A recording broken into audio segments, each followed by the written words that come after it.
Hello everybody. Welcome to jasonnewland.com. My name is Sweaty Jason. Ooh, it's hot. It's a stuffy day today. It's not breezy. It's a bit ugh. Plus, I was about to have a big moan then. I won't. Okay, let's have a big moan. Oh, that was a nice moan. Please only listen when you can safely close your eyes. So this morning, I wasn't actually supposed to go, well, not supposed, but I decided that I was not going to go and visit my neighbour in hospital today. I was going to visit Monday, Wednesday, Friday this week. But after speaking to him this morning, I needed to go up and see him. So I did that. But before I went up, there was a lot of noise in the garden, probably about 9 o'clock, 10 o'clock. And it was the scaffolders. Now, I'd forgotten that they were coming. So they were putting scaffolding up to put some kind of netting around the solar panels to stop the birds from nesting. Something like that. The council did call me about 2-3 weeks ago to let me know, and because they're basically putting a scaffold in my side of the building. Now, literally, anyone can just walk up that ladder onto the scaffolding and just get into my windows if my windows were open. So I've got my windows closed. I've had them closed because I've got them on the latch, so there's a bit of air, but they're not open, which is how I would have them in this heat. And I kept them closed also because I didn't know how close to the windows the scaffolding was going to be. And I needed to go out, so I couldn't leave Vinny in this living room that I normally do because it was too warm. So I had to leave the living room door open so he had the air, so he could go from room to room. So he's had the access to the whole flat today, and I know that if he sits in a hallway, it's very cool in the hallway. There's no sun there, and just, so he had a bit of there's a lot of banging downstairs, a lot of door slamming. I don't know why do people slam doors? What is it about door? Is it I don't know, does it cause some kind of, is there a part of the brain that gets stimulated and it gives pleasure that I don't know about? Because maybe I'll start slamming doors if it does give me some kind of doorgasm. Huh. I don't know if it's a pleasurable thing. See, there's like 7 times now the door slammed, just in that short period of time. I don't know. Yeah, so McMoney, Jason McMoney, that's my name today.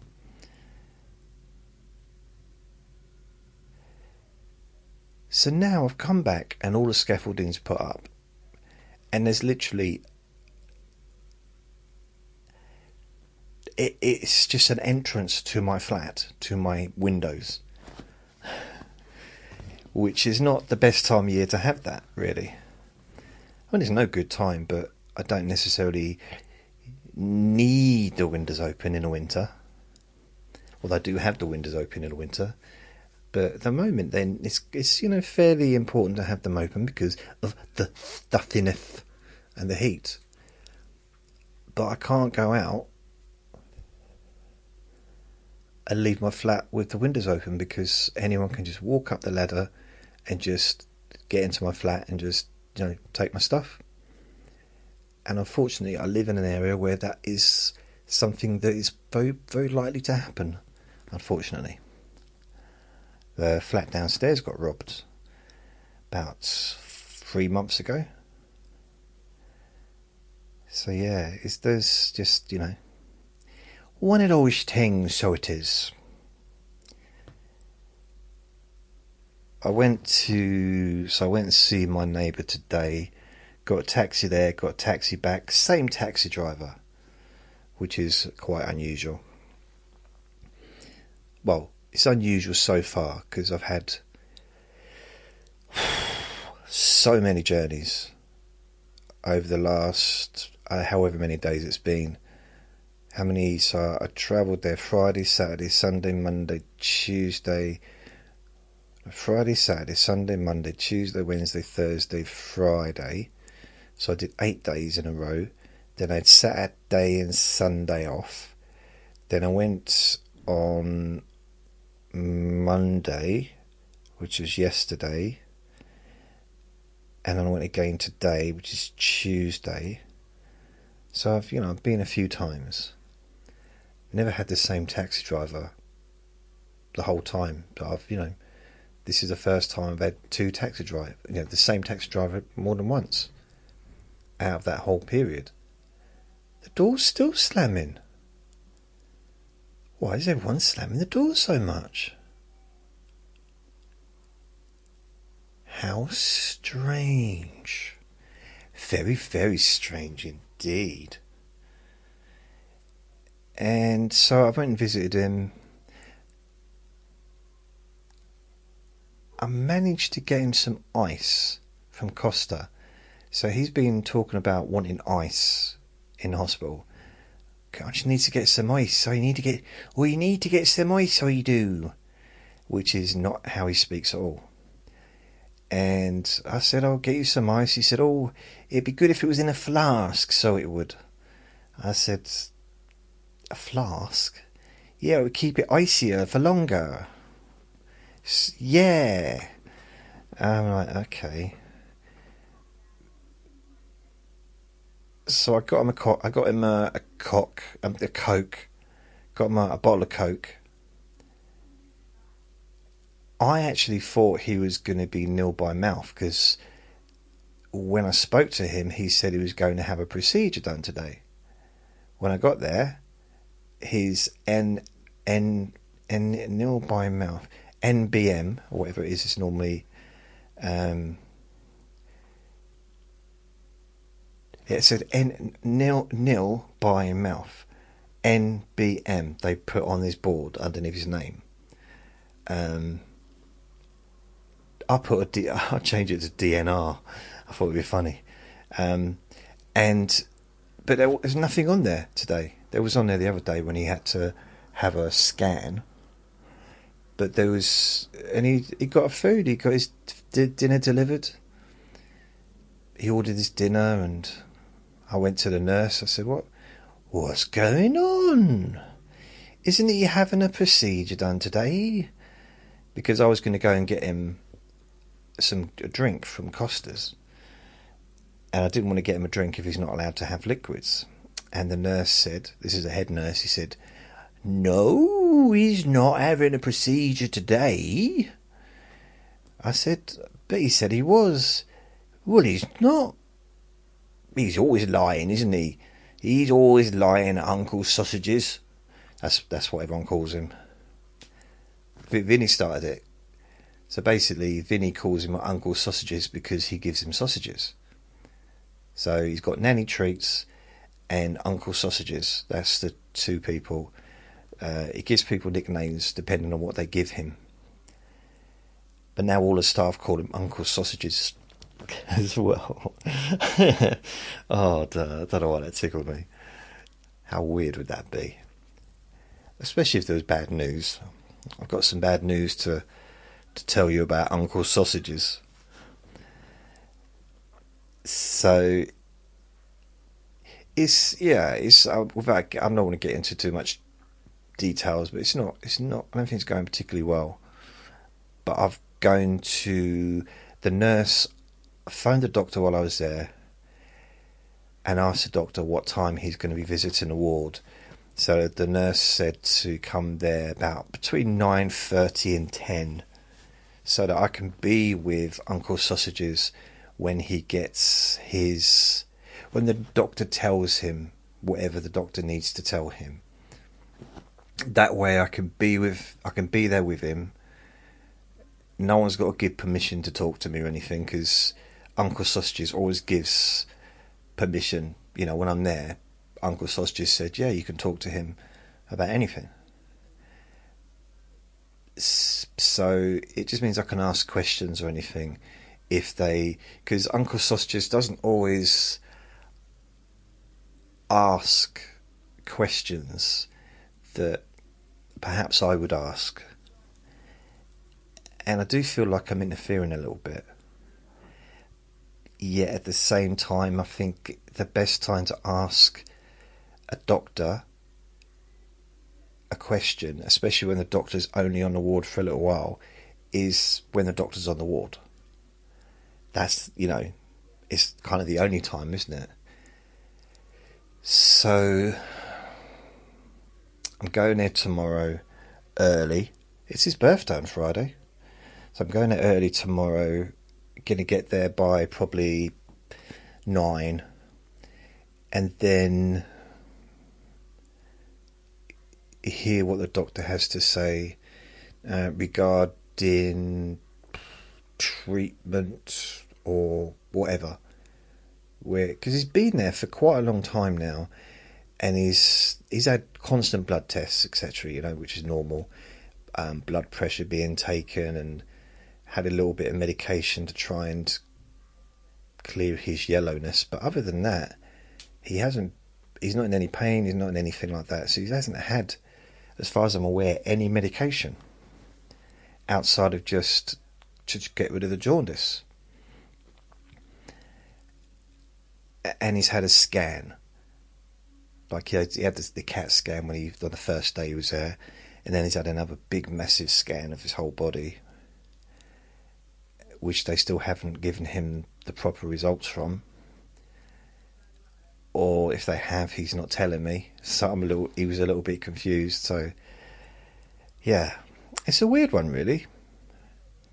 I just hope that, because he's now talking about going home. He wants to come home now. He's had enough in there, which I completely understand. I mean, after half an hour, I want to get out of there. It's not a place to. It's not an enjoyable place to be. Less so for him, obviously. But I just, I mean, in some ways, it's a bit freer than it is with some of the other wards, because some wards have very strict visiting times, and he just seems to have a little bit more freedom in some ways.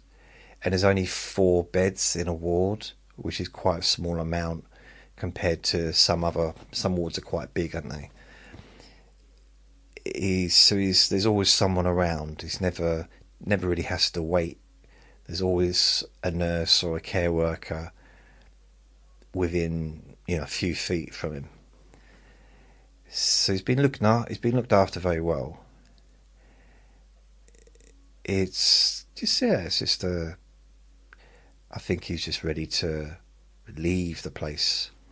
And his next door neighbour, who is the person in the bed next to him, Derek Trotter, he's actually been released. So he's not there anymore. He left today about 11 o'clock. Can you hear that? Listen to this.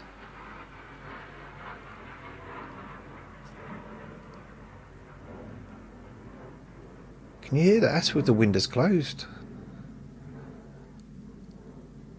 That was RAF. was going to say bicycle then. RAF thingy. Ooh. So that's the update on him. I'm just giving you an update for those that listen regularly. For those that don't listen regularly, you're probably not sure. You might not even know what I'm talking about, which is fine, because that fits in with the podcast, really. So this is...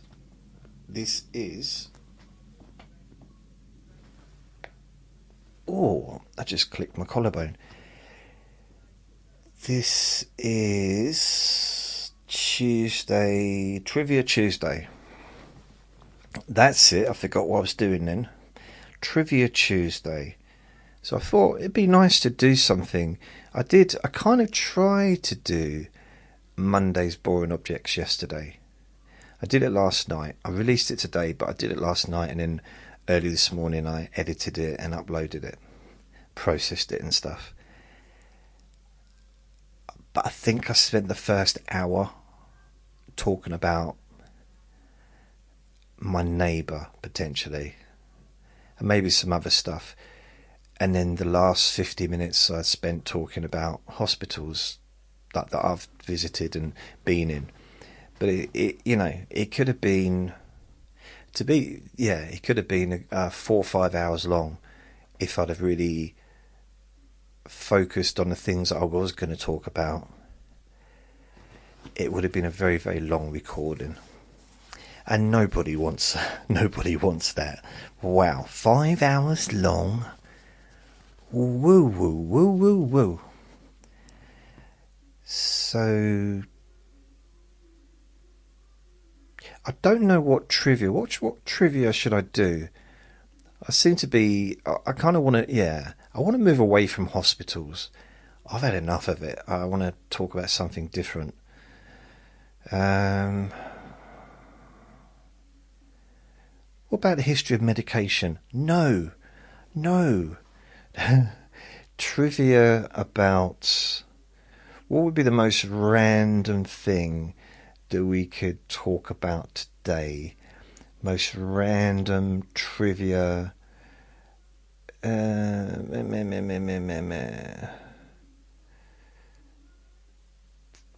Okay. List. I'm going to use ChatGPT. List 100 trivia facts about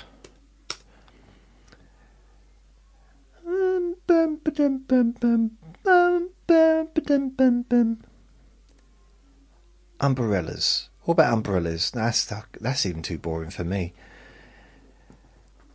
The Smurfs? No. Fairy tales? No. Well, there's got to be something. What could it be?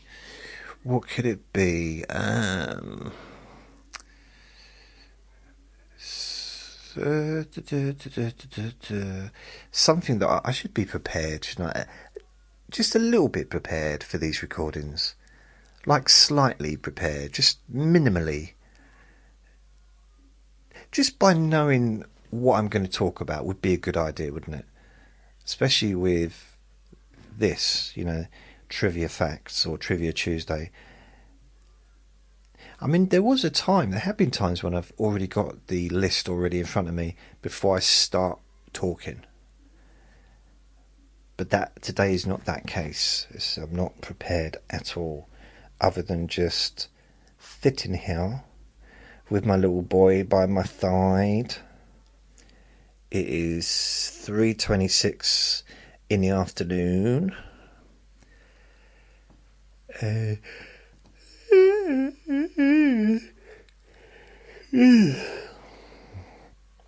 he's tired. I think it's the heat. I think it'd be the heat which is making me tired.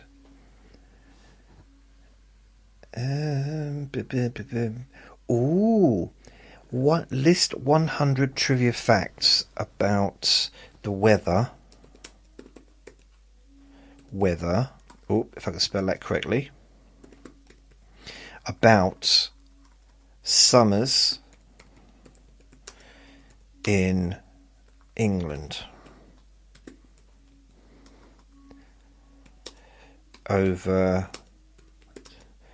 through history.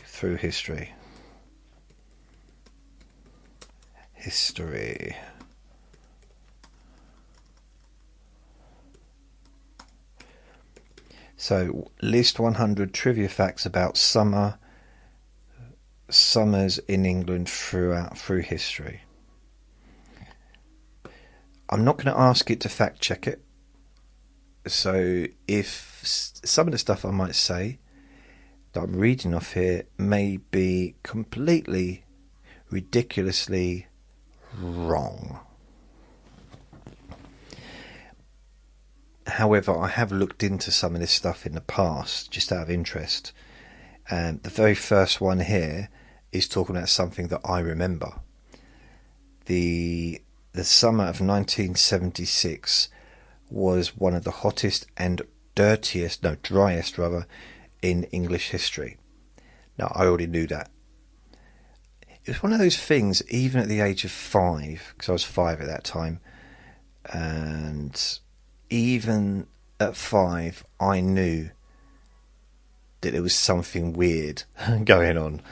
Even I knew that, wow, this is hot. This is really hot. And yeah, I remember that. Super hot. It really was. I got sunburnt. I ended up covered in blisters, which is a weird thing, but it's true. I got covered in blisters because I was out in the sun without my top on, maybe just in me underpants. I don't know. That'd be weird. Maybe shorts or something, swimming trunks, and we didn't have water nearby, so it's just playing on the playing field, I guess. And this is weird though, okay, because I remember this in Newcastle, and that makes me wonder, because it just means I lived in Newcastle for a lot longer than I realised. But 1976, I was in Newcastle. So yeah, so from 72 to 76, I was there like 4 years.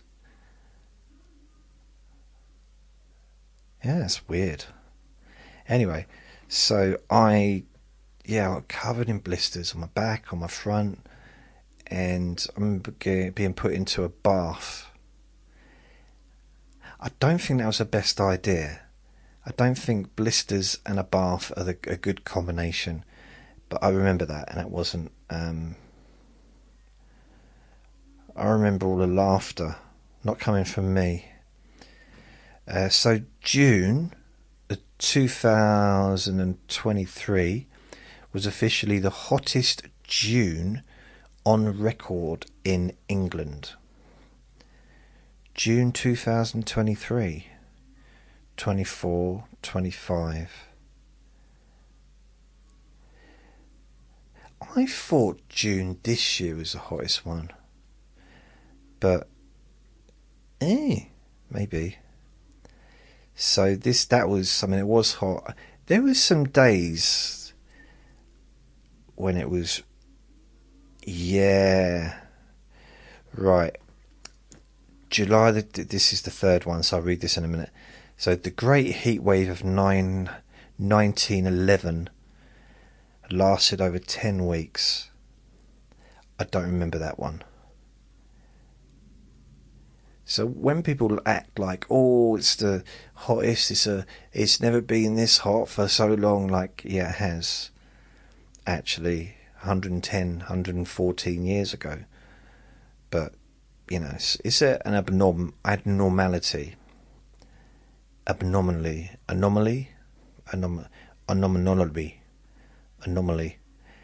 England recorded its hottest temperature ever, 40.3% centigrade, or 104.5 Fahrenheit in Lincolnshire on the 19th of July 2022. Now, if I remember,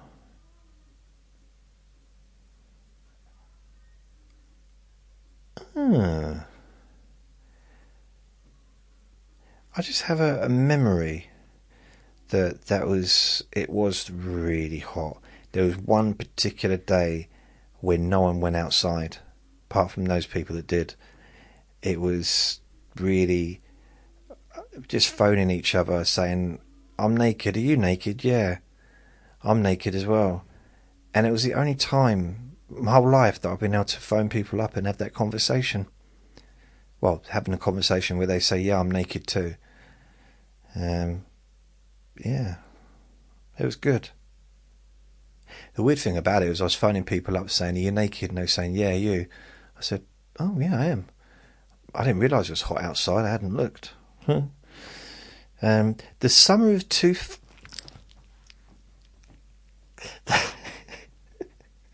I didn't even know it's hot outside.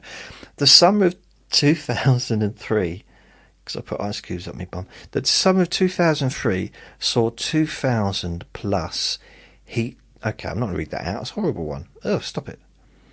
The wettest summer on record in England was 1912. 1912. Oh. The wettest summer on record, 1912. Are you sure? Because I remember some wet summers. Number 7. In July 1921, London saw 32 consecutive days without rain. 32. That's just a month, isn't it? In this country, it's weird because if we go more than 3 days without rain, there's a drought, hosepipe ban. And then 3 days later, flood warnings. That's how it is here. It's all right. No, I don't know, it's so short-sightedness maybe, not, or short memory, not remembering that the weather is constantly changing, and that's what this country is. England is, it's a multiple seasonal country. In one day it can be spring, summer, winter, all in one day. And it might sound silly, but the changes in the weather can literally be that dramatic, that quick. So what else have we got? Thunderstorms are more common in English summers than in winter. Yep, that's true. I'm agreeing with it. I can't remember the last time I heard a thunderstorm in the winter, because thunderstorms seem to be more a heat-related thing. You know, the best thunderstorm I ever remember in my entire life. No, there's two. One was when I was really, really little, and I was probably 5 or 6 in Newcastle. This is when I was in the kids' home, and we were in this kind of yard,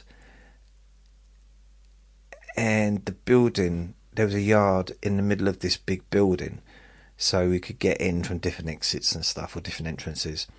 So we were sheltering on one side of the building, and I kept saying, it's thunder, and they said, no, it's thunder, and I said, no, yes, thunder, and they kept saying, no, it's thunder, and I said, it's thunder, and she walked off.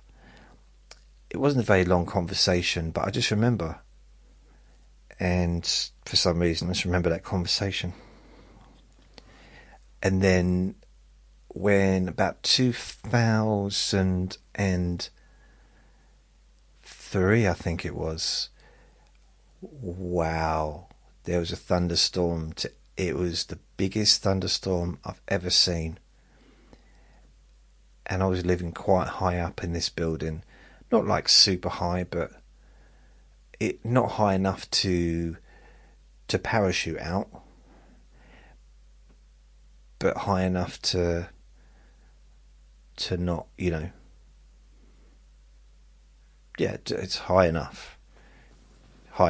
So you need a rope or rope ladder to get down, but it's not quite high enough for a parachute to really gain any kind of usefulness.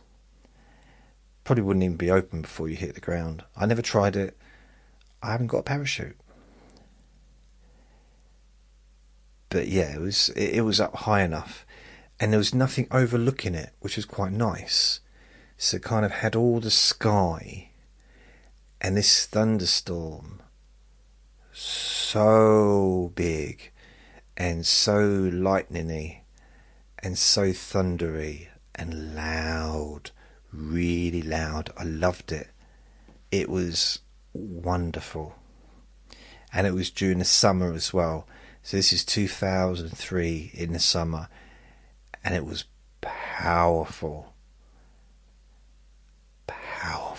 really good. It was a good moment. What other thunderstorms can I remember? Not many, really. No, not many. Thunderstorms, can I remember any thunderstorms? No, I don't seem to be able to remember any. There's been lots. I remember the day that Elvis left us in 1977. I think it thundered on that day, during the day, and it was in the summer. And the rain, we got absolutely drenched. But it was warm, so it wasn't an uncomfortable soaking. It was quite a nice soaking, in fact. I mean, if you're ever going to get completely soaked, that seemed like quite a good time to have it happen. And it was quite a good day to have it happen as well, because a lot of people were sad that Elvis had left us. So it was like really weird day that was. I was upset as well, but for different reasons.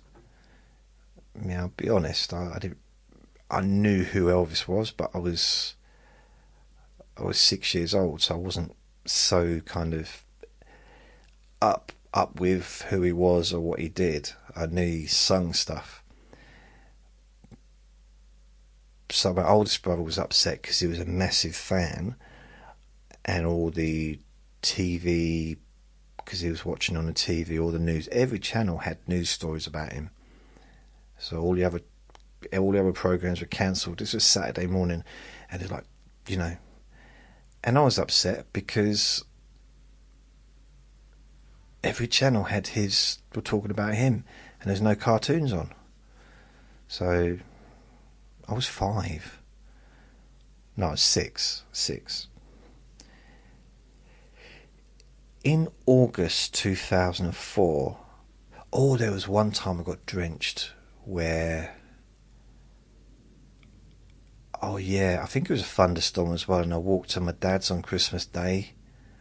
This would be 1989.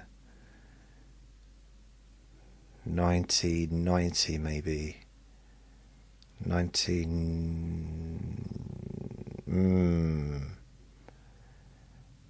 Yeah, maybe. I think so. Probably about 1990. Christmas Day. And on the way to his house, which wasn't a long journey. It was probably 25 minute walk. I got soaked. So I'm annoyed.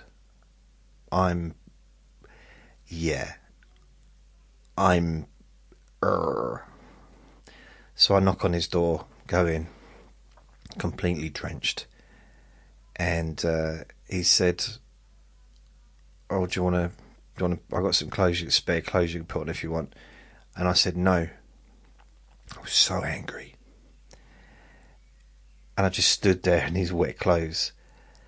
I couldn't sit down. I couldn't do anything. In the end, I just had to say, "Yeah, well, that's all right." So he got me some a jumper and some tracksuit bottoms or something. But I was determined not to have anything. I was so...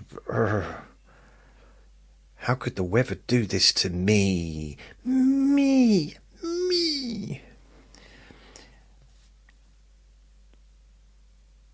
I could have just got a taxi. No, I couldn't have got a taxi Christmas Day.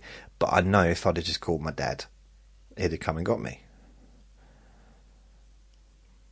Or I could have just said, look, I'll come round, but I'm going to wait until it stops raining. And then my dad would have come and got me. So, or his wife would have come and got me. Didn't have to be a big deal. I just needed another controversial Christmas. No, it was alright after that. Can't think of any other thunderstorms offhand. Some may come to me as I'm talking. This might be a subject of thunderstorms. It's weird. Didn't mean it to be. But if any other thunderstorms pop into my head, I will tell you. In August 2004, Boscombe Down, wherever that is, recorded a single day rainfall total of 120 feet of rain, or millimeters of rain, whatever that. I don't know what's 120 millimeters. Why don't they just do it in feet? So was that a foot of rain? 2 foot of rain? There. Strawberries ripen faster during long, warm English summers. See, I don't really know much about strawberries. But I feel like I already knew that. Fruit. I mean, you just take away the strawberries and just say bananas, apples. Doesn't all fruit ripen faster in the warmth? Am I being a bit silly there? I don't know. Could be. Oh, summer traditions and festivals. Wimbledon, which has just started yesterday. Wimbledon, or as I like to call it, Grumpledon, or not Grumpledon, Gruntledon, because they grunt a lot.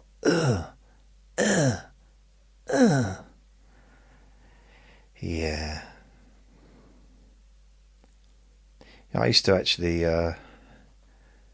when I lived alone in a house, because I've moved around a lot over the years. Not for the last 10 years, but before that, a lot. I'm talking a lot.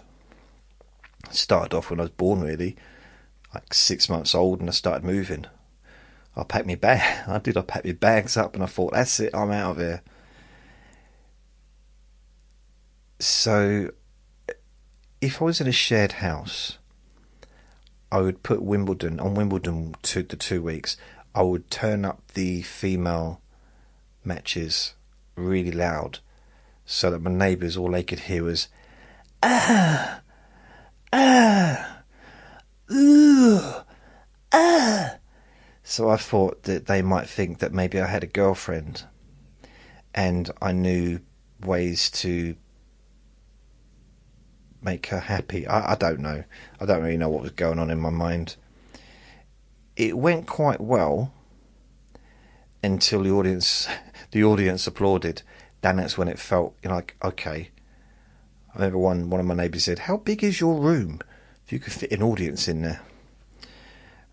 And a tennis pitch. Oh dear. Wimbledon has been held nearly every summer since 1877. Now, I think Wimbledon was cancelled in 2020. I think. as was the Olympics. I also think that Wimbledon was cancelled during the two world wars as well. I'm just thinking about like the World Cup and stuff. I'm guessing Wimbledon would not be going ahead during a world war in this country. So I could look that up, but I can't be bothered. It's weird, isn't it? I mean, I'm actually talking about stuff, and the idea of just pushing the keys on the keyboard just seems like a lot of effort. The Notting Hill Carnival, a summer event, began in 1966. So the Notting Hill Carnival, for those that don't know what it is, it's a very famous carnival in this country, but has a degree of notoriety about it. And I think it's basically because it's a street carnival, and the police can't control it the way they can maybe if something's in a park. They can have a bit more control over something if it's kind of stuck in one place. But the Notting Hill Carnival, it's on the move, and there's millions of people probably turn up, and from all over the world. And it's I get a sense it is kind of chaotic. I also get a sense that the press focus just on they don't focus on the nice parts of it, and it's probably mainly really a good vibe. I've never been there. I never wanted to. Never really felt. It's just, for me, it's the crowds. Too many people. I wouldn't really want to go to any festival, or carnival rather, just because of the amount of people. It's just like, wow. I might go one day. Maybe that should be on my bucket list, to go to the Notting Hill Carnival. I tell you what I would like. I'd like to be on one of the floats. If I was gonna do something like go to Notting Hill Carnival, I'd like to be involved. Even if it was just handing out bottles of water to people for free, something like that, just to be involved in a positive way, so that I can be part of it, but not a spectator, but also not a performer, just kind of the background kind of person. That's kind of what I liked in a comedy club. I liked the idea of being in the background, so I could be at the back of the club watching the acts, but also help with putting a show together, getting the seats ready before the people got in, maybe emptying the tables of glasses throughout the breaks, and just helping out in the background. So being part of the comedy night, but not being the focus of the comedy night. That I quite like that. I'm not saying that I would have loved to have been, the main act on stage. That never happened, and that I wasn't destined to do that at that time. But outside of being the star, I quite liked just. This is it in preference to being an audience member. Because I used to go to loads of comedy clubs. I went to I think, apart from Jongleurs, and that's the only comedy club I never visit. I don't know why. I never went to Jongleurs in London. But pretty much every comedy club that was around in the 90s, I visited. like every single one, and there's hundreds came and went during that time. And I used to just turn up and people knew who I was. Quite a few of the people running the clubs were comedians themselves, so I knew them, and I'd just hang around with them, or maybe stand at the bar and just watch the acts. Maybe sometimes go on, do a little spot maybe sometimes, but it was just nice to be in the background. I like that. Rather than sort of sitting in a chair with the audience. I like to, it's nice to just... What am I talking about? Why am I mentioning that? Oh yeah, the Notting Hill Carnival. Yeah, if I was participating in some way, then that would be cool. But in a positive way, you know? I wouldn't want to be... Not that I could do that, but like being part of... I wouldn't want to be working, like being a security or something, because that wouldn't be fun, because then I wouldn't be relaxed. So maybe I'll go there one day. Go to the Notting Hill Carnival. Morris dancing is traditionally performed in the summer. So Morris dancing... I used to do Morris dancing at school. Is that the one where you're going around the pole and you're dancing around the pole, and you got it's a different pole to the one my mum used to dance around, but this one is no one chucks money at you. This one is you hold on to like a ribbon thing, a coloured ribbon, and you dance in and out of each other, but not literally in and out, but like, I don't know how it kind of makes a pattern on the pole, a pattern from the different bits of fabric. Is that Morris dancing, or have I got it wrong? Or is that fairy dancing, or is that a different type of dancing? Maypole. That's maypole dancing, isn't it? For May Day, maypole dancing. So Morris dancing, that's a Scottish thing, isn't it? Morris? I'm not sure. I think Morris dancing is Scottish dancing. I might be wrong. Pimm's. A popular summer drink, was invented in 1840. Is Pimm's aniseed? I think it might be. Well, someone's listening to a TV and it's really loud. Do you think people sometimes listen to really loud things because it distracts them from their own thoughts? Because, I don't know, I had a neighbour who I visited, and I went in there, and this neighbour was literally had the music so loud I had to leave. Like, I couldn't, it was too loud for me. And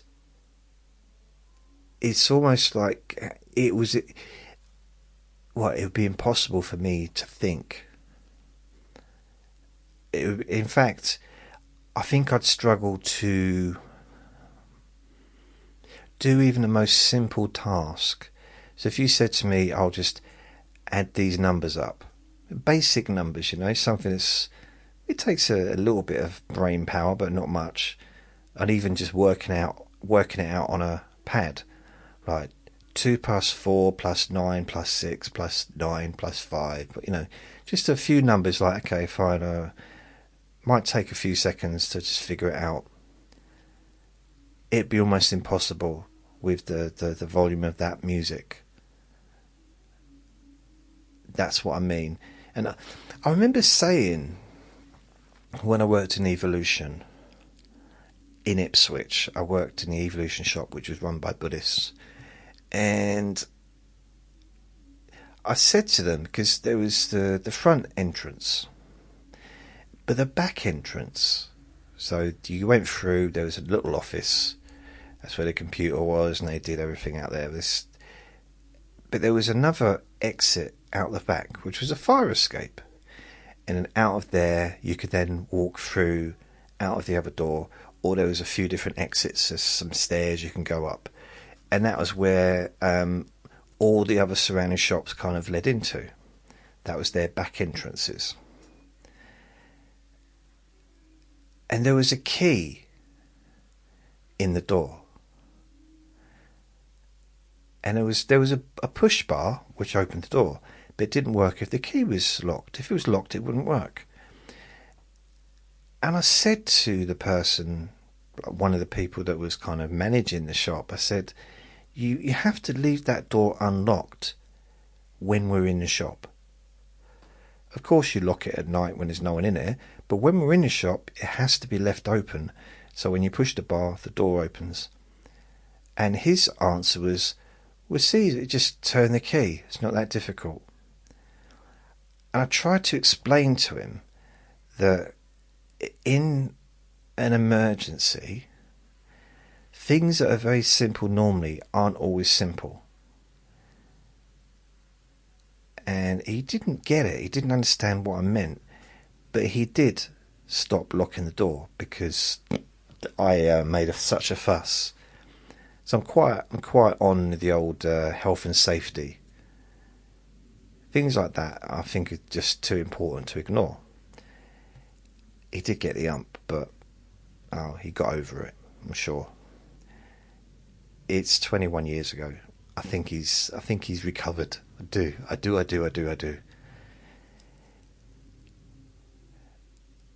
And I've been in that situation where I had to call for the police once, and I couldn't get my phone to work. It was just a normal phone, probably a smartphone. It wasn't. I mean, it was a while ago, but it was a smartphone, and all I wanted to do is press 999. And because I was so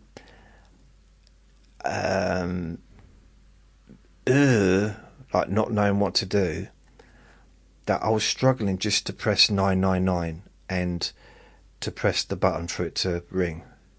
Seriously, it took me about 6 attempts to do it because my hand was shaking, and it wasn't fear so much. Maybe it was fear, but it wasn't fear for myself because I was trying to help someone else that looked like they were in trouble. So I wasn't fearful for myself or anything. I guess panicked, I suppose. So yeah, I don't know. I'm not quite sure. What's that got to do with Morris dancing? I don't know. Pims. Oh yeah, Pims. Because it's...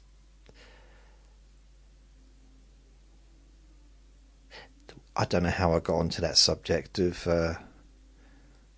doors that are locked. That's weird, isn't it? Huh.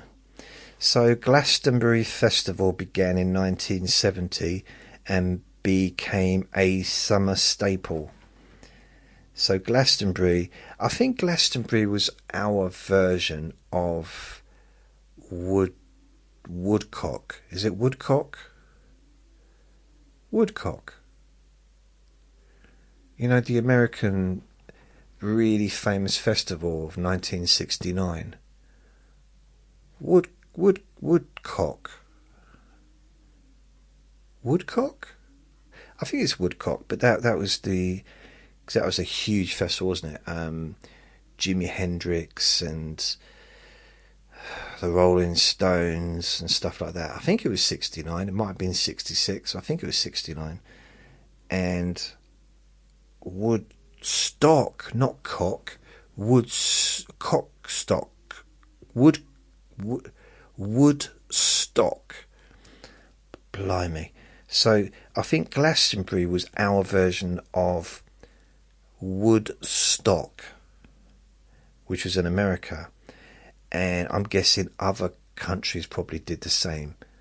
They copied and they had their own summer festivals. And Glastonbury, I'm guessing, because it's on at the moment. I think it's one, and there's lots of festivals in this country. I think it's one of the biggest, if not the biggest, festival in the entire country. No, I mean, I'm talking about England, so I think it is the biggest one, but I might be wrong. Okay, so don't sell me shoes that are too small for me as punishment. I don't know. Hopefully, I might be right. I don't care if I'm right or not. It's just, it seems to be the most famous one. You know, I once went myself. No, I once went to last night at the summer orchestra, or last night at the proms. That's it. I was in Torquay. Yeah, it was Torquay. I was in Torquay in 2003. It was in the summer 2003, maybe September. And I went and visited my cousin who lived there with his girlfriend. Absolutely loved the place.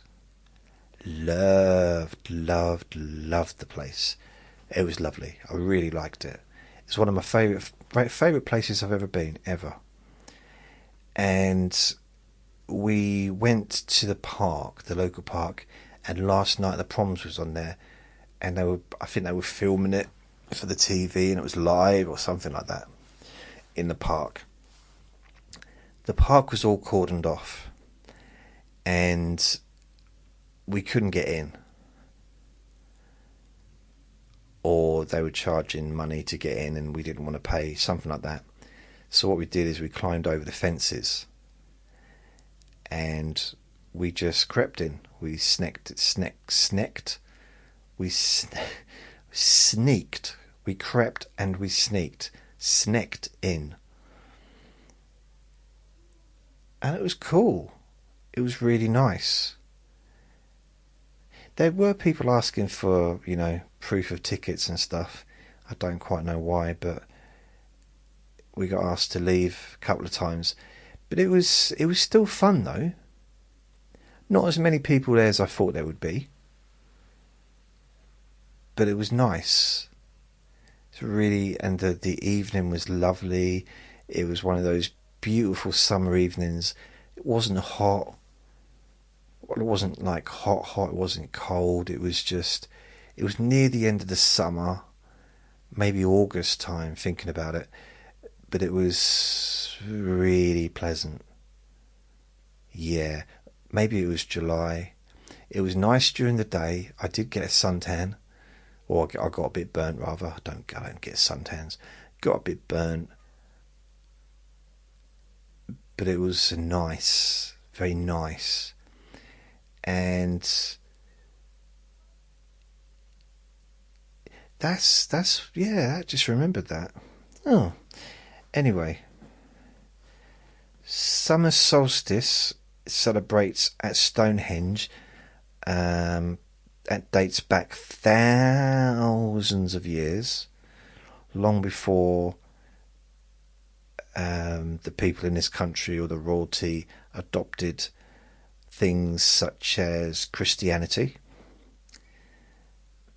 So we used to be pagans, I think, in this country before the Romans came here.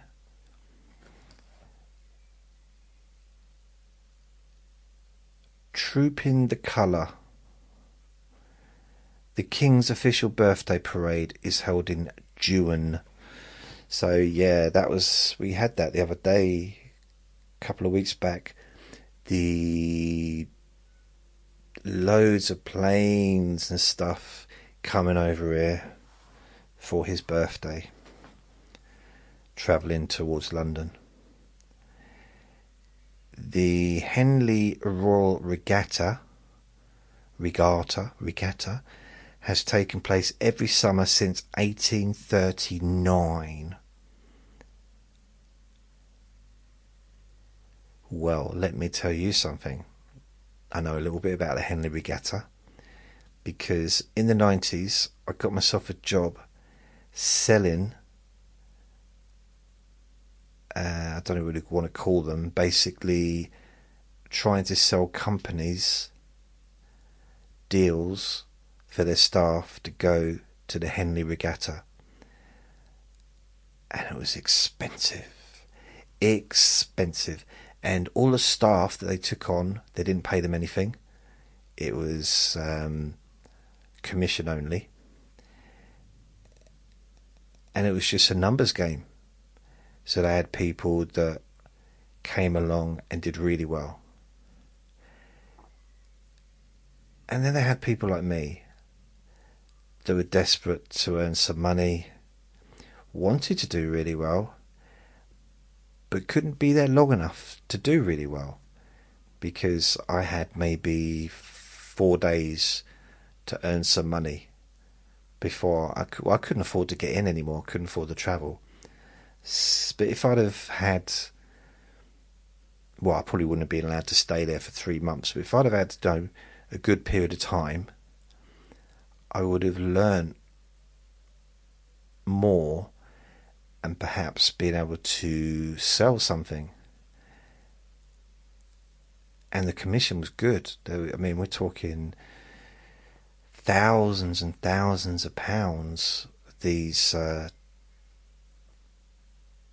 10, 20 grand or whatever for these packages. So I'd be earning some good money in commission. But yeah, I remember that. I was there for about 3 days. 3 days. I had a lot of sales jobs.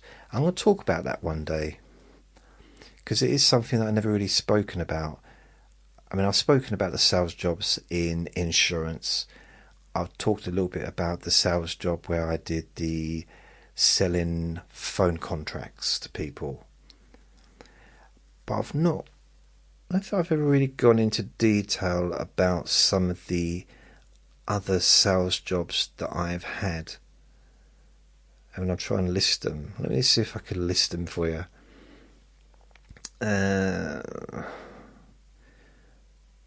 Life insurance. This is back in 1989. Oh, before that, in 1990, I had a sales job selling timeshare.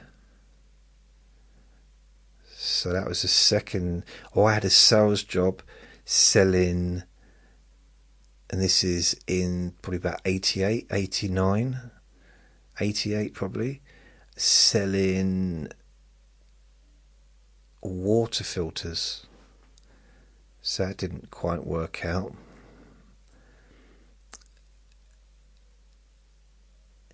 Yes, so water filters. Then I had another job selling advertising and another job selling printing. So I was going around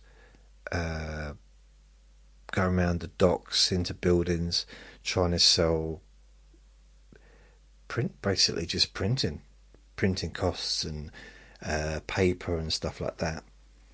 I got a few sales, but it didn't really go very far. Then I had the job selling life insurance door to door in 1989 in London. Then I had a job, it wasn't technically selling, but it was trying to get people to have, this is door to door, the satellite dishes for Sky. And they'd have the satellite dish for a month, I think. And it was the puppy sales technique. So you'd give them, like, you know, if you give someone a puppy for a month and then go and take it back, they're not going to want you to take the puppy back because they'll have fallen in love with a puppy. And that's why it's called that. So if you leave something with someone for a period of time for free and then you go and collect it, they're going to quite likely say, no, I'll keep it and pay you. And that's how Sky did their their thing. Now, part of the reason I stopped doing it, because firstly, no one wanted the satellite dish, because they were, at the time, they were a joke. It's one of those things that the newspapers were ridiculing them. Like, who would want one of those ugly things on the side of their house? And the TV channels aren't much, and it was kind of just starting up, and it was not classed as a particularly good thing to have. And that changed over the years, and they became a worldwide phenomenon with Rupert Murdoch, who now owns Fox, I think, or one of those massive TV stations. And he gets married. He's in his 90s now, and he gets married every year or so. And I kind of wish I'd stuck with that, because that proved to be, I think I was knocking on the wrong doors. I could have done that during the day. If I'd have done that all the time as a job, if I'd have had enough money, because it was commission only, of course, again, if I'd have just had enough to get me by for 6 months, I think I could have turned it into a very, very successful enterprise and start to take on other people to work for me. I think I could have ended up being, well, if I'd have done it like that, I'd have ended up being very, very successful, very, very young as well. And I knew about canvassing, because I'd done that before. That was my job for a while in 1989, during like the whole of that summer. And I was what was I, 18 at the time. So I just turned 19 when I was doing the satellite dishes. So yeah, I was working during the day, and I was knackered, to be honest with you. I was just knackered. I couldn't be bothered to, and I wanted to earn some more money and try and do something, but it was winter, and I just, beginning of the year in 1990, 1990. It's the beginning of the year. It was really cold and windy and wet. It just wasn't much fun. But it was an opportunity, it really was. And then, as I said, I did the Henley Regatta. This is a few years later, or a couple of years later. And then I also did the timeshare as well in 1990. That was weird, because I actually did get a sale, and then they changed their mind. But what I did in that thing, I had to sit on a table. What they did is really weird. They offered people a gift to come and listen to a presentation. That's what it was. So they'd go along, they'd think they were getting a new car as a gift. Some people actually came up on the train and said, well, where's the car then? I came up on the train, I'm going to drive back. Like they were just going to be given a car. And what it was really is they were put into a raffle if they watched the movie, which was probably 20 minutes, and then sat down with one of us and talked to us and let us try and sell them timeshare. And if they went through that process, then they would be entered into winning something. It might just be a box of nothing, or it might be a discount in a supermarket, it might be a voucher, it could be anything, or it could be a car. And they had a big car in a showroom, but one car, and someone just turned up and said, well, how do I get in? Where's the keys? It's like, no. It's not quite, I'm not sure if the adverts were misleading. I don't know, maybe. I hope not. But what I did notice is I was talking to these people and I was making them laugh. And I quite liked that, quite enjoyed that. And I was just telling them stories about my life, and they were laughing. And it felt quite nice. And one person actually told me they'll take it. They accepted the sale. And I'm like, wow, didn't expect that. And then they passed them over to the person who had to do the contracts, and then they changed their mind. I mean, I was there for probably 4 days, maybe 5 days. And this was, I would say, October time, 1990. And it was in a different town, and I just so I just came home, and that was it. I don't know what other things have I done? I've got little memories of places. Oh yeah, this was actually a paid job I had.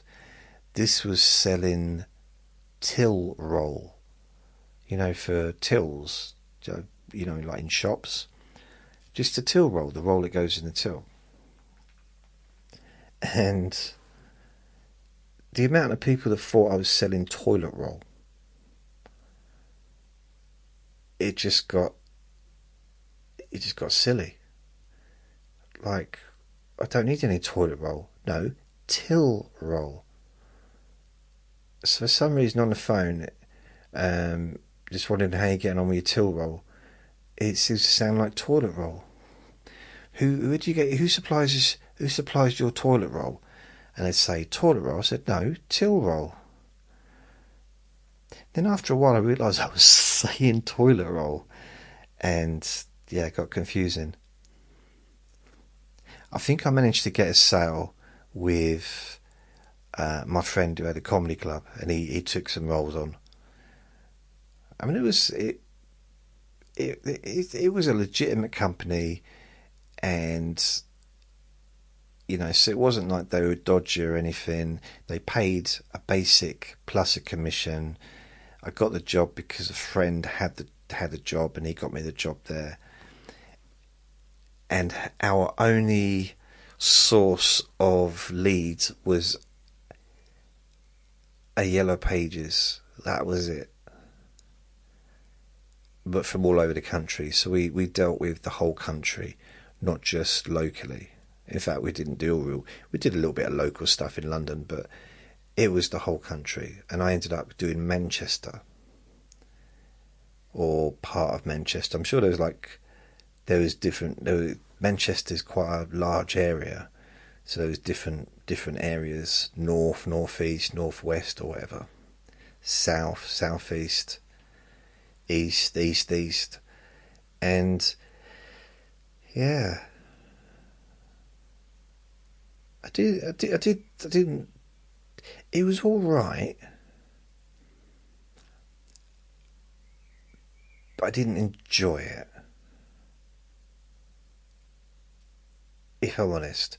And this is a break I had between doing security. So I did security, and they sacked me because a toilet got blocked. And I found it so ridiculous that they were blaming me for a blocked toilet. Not just that, but the fact that they suspended me, so I wasn't getting paid for the rest of the week. And then so this was like, maybe it was a Tuesday, the toilet was blocked. They sent me home, suspended me until the following Monday, when I went into the office for disciplinary. And I don't know if they were going to sack me or not, but I just laughed at them. I said, "You're ridiculous. Absolutely ridiculous." I said, why would I block a toilet up and not do anything? I mean, I'm an adult. I I said, someone's clearly done that after I've left. It's ridiculous to blame it on me. Besides, I can't leave the reception. Because once I open the doors, so I'm there all night in this place. It was a, what was it called? It was a printing firm. Not a printer, but it was like they printed magazines and newspapers and stuff. It was quite a, I forget his name now. Not Henderson. I think he did Kerrang. So this company, they did Kerrang and like heavy metal magazines, really big, famous magazines, and I think also computer magazines as well. And maybe they went and did some of the like other like Loaded and things like that. I'm not sure later on. But they did do, I got on really well with the people that worked there. Some of the people that were there, like late at night, I'd kind of just chat with them and stuff. Because I'd start my shift at, I think, 3:30 in the afternoon until, I think it was 8:30 in the morning. So was it 3:30, 4, 5, 6, 7, 8, 9, 10... No, wait a minute, 3:30, 4, 5, 6, 7, 8, 1, 2, 3, 4, 5, 6, 7, 8. No, it wouldn't be that long, would it? 3:30 till maybe 4:30. It was about 15 hours anyway. I was doing about 15 hours shift. So 4:30, 5:30, 4:30, then 4:30 again. That's 12. Or was 4:30 till 3:30, 12. 5:30, 6:30, 7:30, 8:30, 9:30, 10:30, 11:30, 12:30, 1:30, 2:30, 11:30, 2:30, 3:30, 4:30, 5:30, 6:30, 7:30. Yeah. So I think it was 4:30 till 7:30. And unless it was 16 hours, but 16 hours seems a bit long, doesn't it? I think 15 hours is what I did. Because 16 hours seems a little bit, it's not enough really to get us enough sleep, is it? So I'd do 15 hours 5 days a week, I think. And between 4:30 and when the doors were locked, I really didn't leave the reception. I couldn't leave the reception. So when the front door was open, I had to be in the reception. I was security for the building. When the front doors were locked, then I could do patrols and do whatever I want, really. So yeah. So in the morning, I would open the doors at about 6 in the morning. And I was there till 7:30. I couldn't leave the reception from 6 till 7:30. Until the receptionist came on and took over. So that was me. Or maybe it's 8:30. There's something like that. Maybe it's 4:30 till 8:30.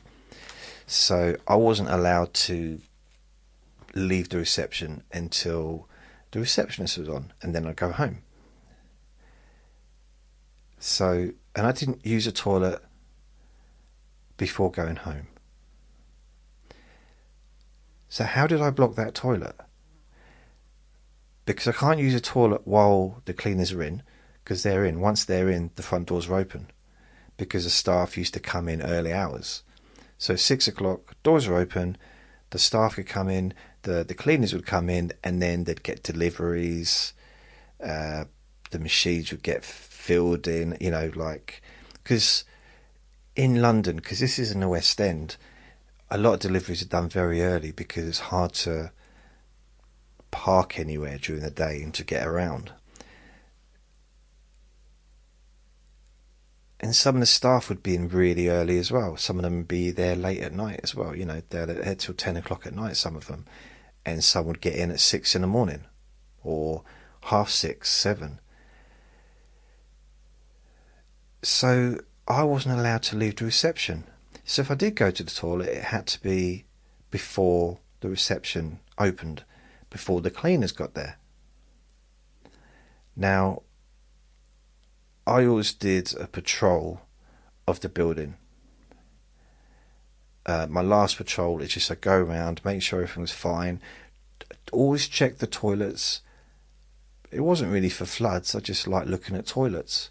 And so I went around, and there was like toilets on each floor. I think there's 4 floors. Everything was fine. And I'm at home, and I get a phone call. Yeah, I get a phone call. So I wasn't sent home so much, but I did get a phone call at home saying, you can't go in there anymore because the toilet was flooded. I'm not even sure if they told me why. They just said you can't go in anymore. You've been suspended from the building. And yeah, I think it was when I got there on Monday. So this was a Tuesday evening, or maybe the Wednesday morning. They might have phoned me. I was probably asleep. And then the following Monday, they told me it's because I'd blocked the toilet apparently, and it upset one of the cleaners, and it had leaked and water had gone everywhere. I've blocked a lot of toilets in the past. I'll be honest with you. It's never overrun. Toilets are built to not overrun. The water goes to a certain level, it doesn't go over. I've never had a toilet overflow ever. So, and I've blocked a lot. I have blocked a lot of toilets over the years. Just like standard, I'm sure everyone has.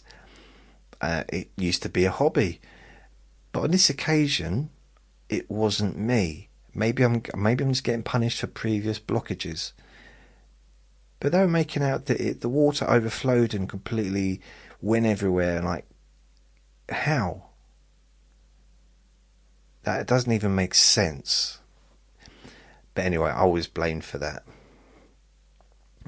And so when I went in there and they told me, I laughed. Now, one of the managers, well, there was 2 owners of the business. One liked me, and he was more active in the security company. So he'd go around and he'd do a lot more like dealing with the security guards, and the other bloke would be in the office. So I think they were both equal partners, both ex-police or something, but one of them was more in the background. We didn't really get to see him, apart from for disciplinaries. I'd already had 2 previous disciplinaries. Again, both not my fault. So there. And was it 2 disciplinaries?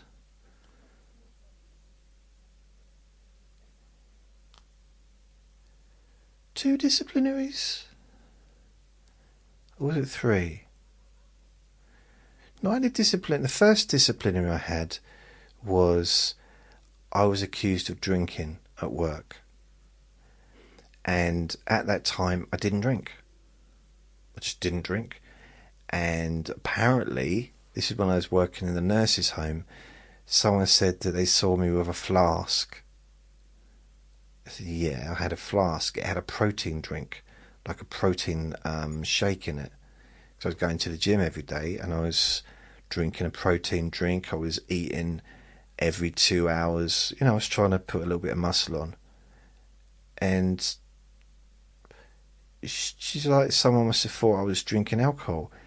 And what's weird though is because the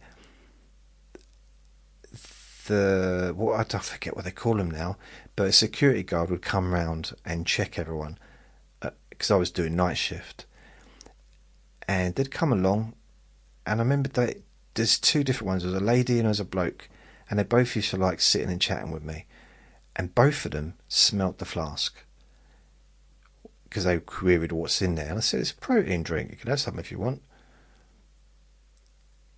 I said, I have gobbed in it, but you can have some. And they said, you no, but it's like, it was a protein drink, and they could smell there was no alcohol in it.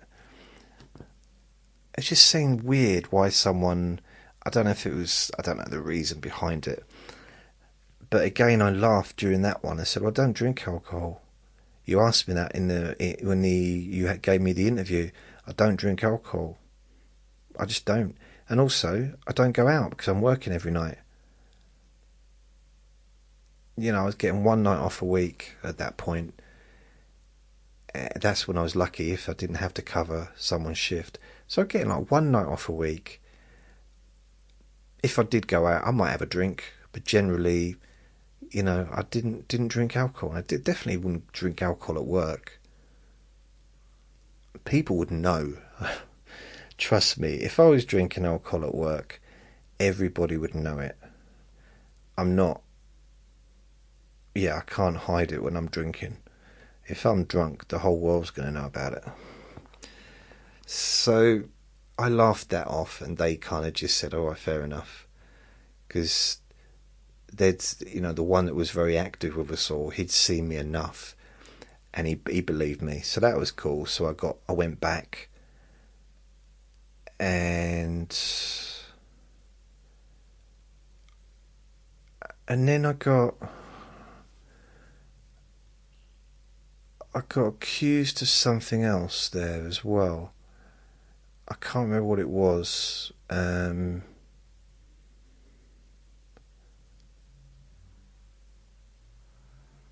Or did I just leave? Did they move me?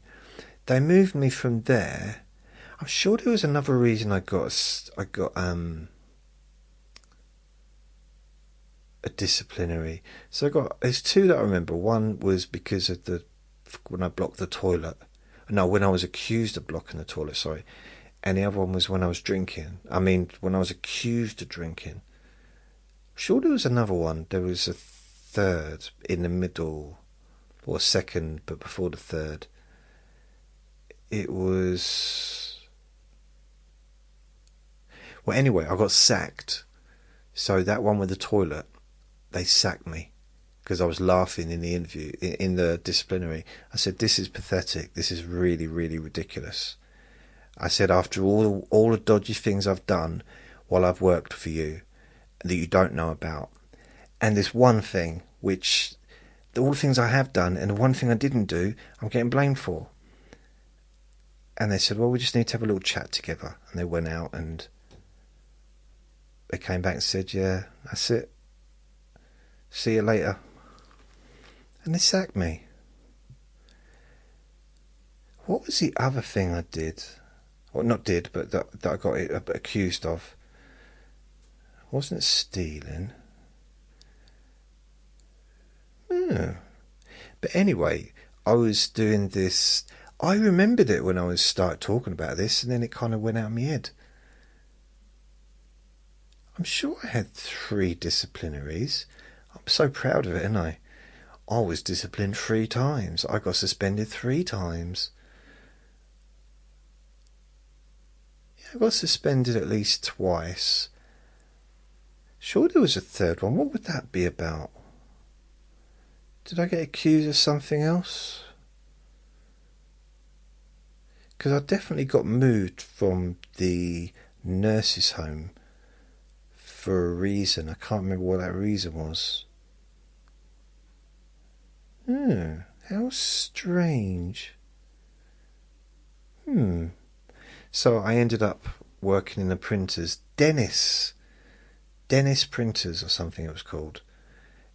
Or Dennis Publishers.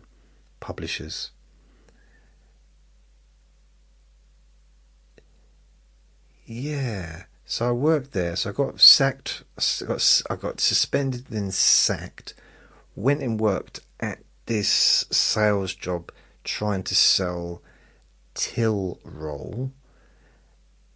And then after 2 weeks of that, I phoned up the security company and said, "Oh, please, can I come back? Sorry." Sorry for laughing. And they said, "Yeah, come back," because they're always looking for people. They said, "We've got a new site for you." And they started putting me on the grottiest sites ever, honestly. They moved me around a lot, put me on some really, really bad sites. And oh, did I get suspended off one of those for drinking? I wasn't drinking though, but I was with another guard who was drinking, and he got through about, I don't know, 8 cans of lager during the night. But instead of instead of putting them, like, hiding the cans, he just put them in the waste paper basket in the office. And the manager, who was a fiery fella, got very angry. But as I said, wasn't me. And they knew the other bloke, and they knew what he was around, and I think they suspended him and told the manager of that place, that they had sacked him, but they didn't. They just moved him to a different site. And then one day, and this was a former psychiatric hospital. It was called an asylum back then, but it was one of them places. It was one of the biggest hospitals in Europe, one of the longest hospitals in Europe, and it was in North London. Massive bit of waste ground, well, massive bit of ground, and there was houses where some of the patients used to live, where some of the doctors and nurses used to live. And my job was just to patrol this whole area. And I could not stand being in the same room as this bloke who was in charge, because all he did was moan. But he was a shouter. Just like, yeah, just moan about everything. So in the end, I just decided to do the patrol, but just not go back to the office. I had my radio on me, and I phoned in every time to let them know where I was, because you have to phone in every hour, or patrol to let them know where I was and stuff. So I was doing everything on my side that I was supposed to do. But this manager, when I turned up perhaps 6 hours later, he accused me of leaving the site. He said, "You've gone home, you went home and came back." So, well, first of all, I didn't go home because it'd take me 2 hours to get there. So no, I didn't go home and come back. What's the point? Well, go home, sit down for 5 minutes, then come back. No. He said, "I don't know where you live." I said, "I told you, I live in, where did I live? Upton Park at the time." Yeah, Upton Park. So yeah, I got sacked from there because apparently he thought I went off site, and I didn't. I stayed. I did my patrol over and over again. And I phoned in, I called in, I had my walkie-talkie, and I'd called in every hour. I did everything by the book, but he decided that I hadn't, so he sacked me. Or he reported me, and they told him that they'd sacked me, and they just moved me to a different site. And then I ended up on the Royal Opera House, the new Royal Opera House that was being built back in 1997. So I was there. I was a security there. And I'd be backing in lorries and stopping traffic and stuff like that, because they had non-stop concrete lorries coming and going. And I'd be stopping people and opening barriers for cars that had businesses in that little area. Yeah, it was. I didn't mind it. It wasn't a bad little job, and yeah, it was all right actually. Got on quite well with the builders and the people involved. There was a couple of annoying people, but there always is. Well, I was one of them. And then I got sacked from that job for some reason. I can't remember why that was. Oh, I just remembered why I got disciplined. It was at Canary Wharf. Canary Wharf. I got disciplined for falling asleep, right? So I didn't fall asleep. Well, no, I did fall asleep. Okay, this is true. I did fall asleep. So when I was at Canary Wharf, 96, probably April time ish, and my job was to just basically check people as they were coming in to the floors that I was protecting. So I was securing. So there was probably about 12 of us, maybe a little bit more, and we had, I think, 4 floors or 4 or 5 floors it was part of the Mirror group, newspaper group. So I had the Racing Times and Sunday Mirror, Daily Mirror, and possibly some other stuff. So we were kind of securing that. So there'd be 2 of us, sometimes just one, on the main doors. So have to check people's passes, have to check their purses, their handbags, their bags, because this was directly after a very serious incident had happened. That's why I got the job, because they were taking on new staff. Because originally I applied for the job and they laughed at me, said, no, you're all right, we don't need you, thanks, we're not that desperate. And then they called up a week later after this major event happened, and they said, yeah, we're quite desperate now, we're desperate enough to employ you. I said, oh, that's nice. And so I got that job. Now, I got on really well with one of the owners, the one that was around a lot, and I think that's why I got away with so much stuff, because I made him laugh, and we had a laugh. And even though I ended up getting sacked, I don't think he wanted to sack me, and he's the one that gave me a job back. He came up to me one night after I'd done 12 hours. It was time for me to go home, and he said, here, JJ, do us a favour, won't you? I said, not again, I told you, I've got a girlfriend. He said, no, not that.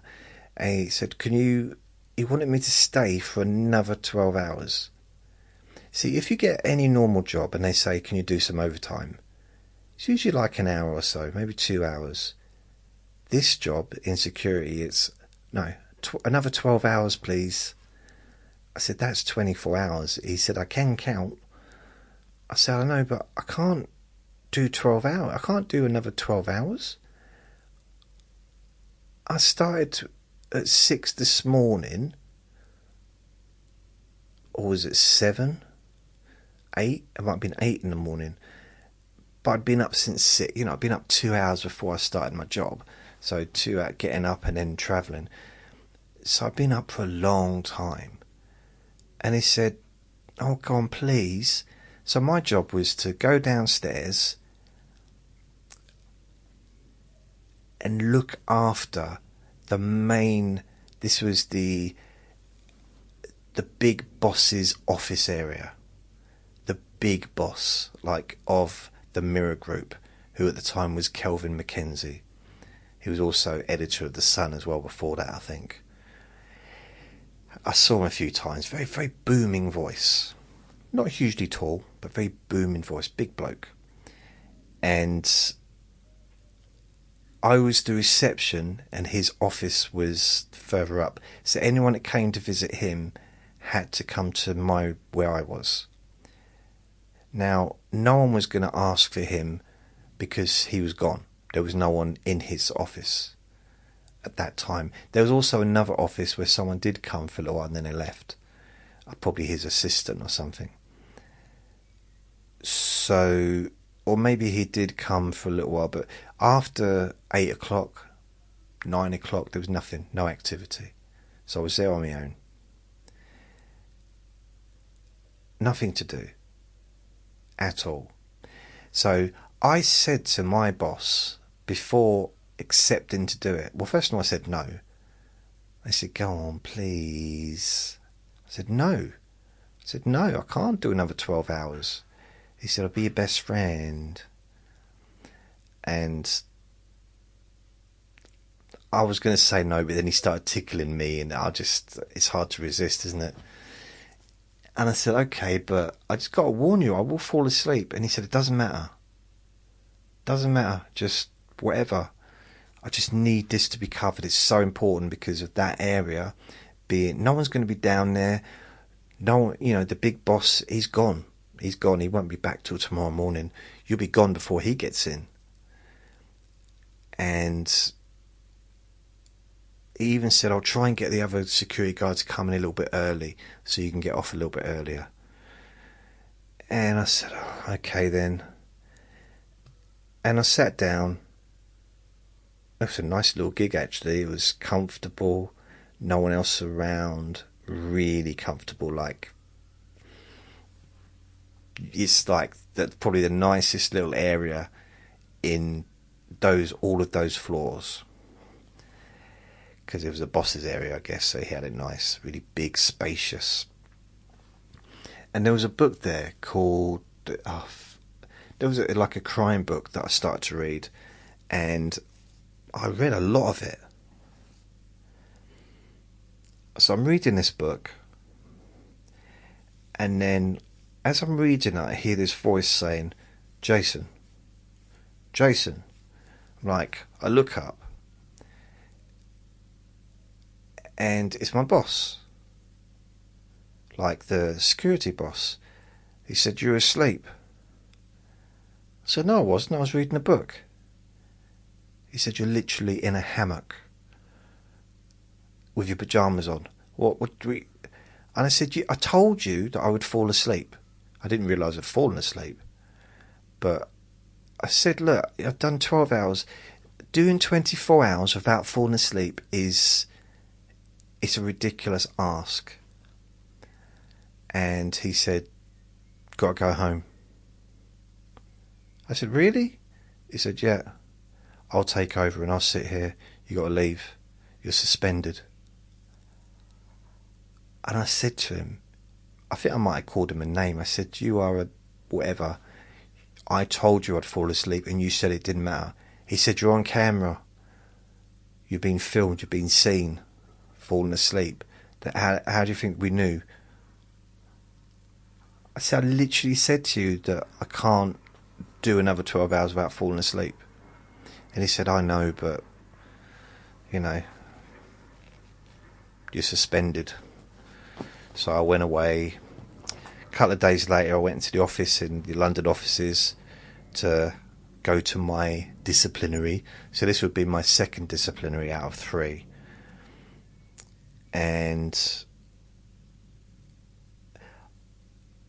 I had everything in my arsenal for that one.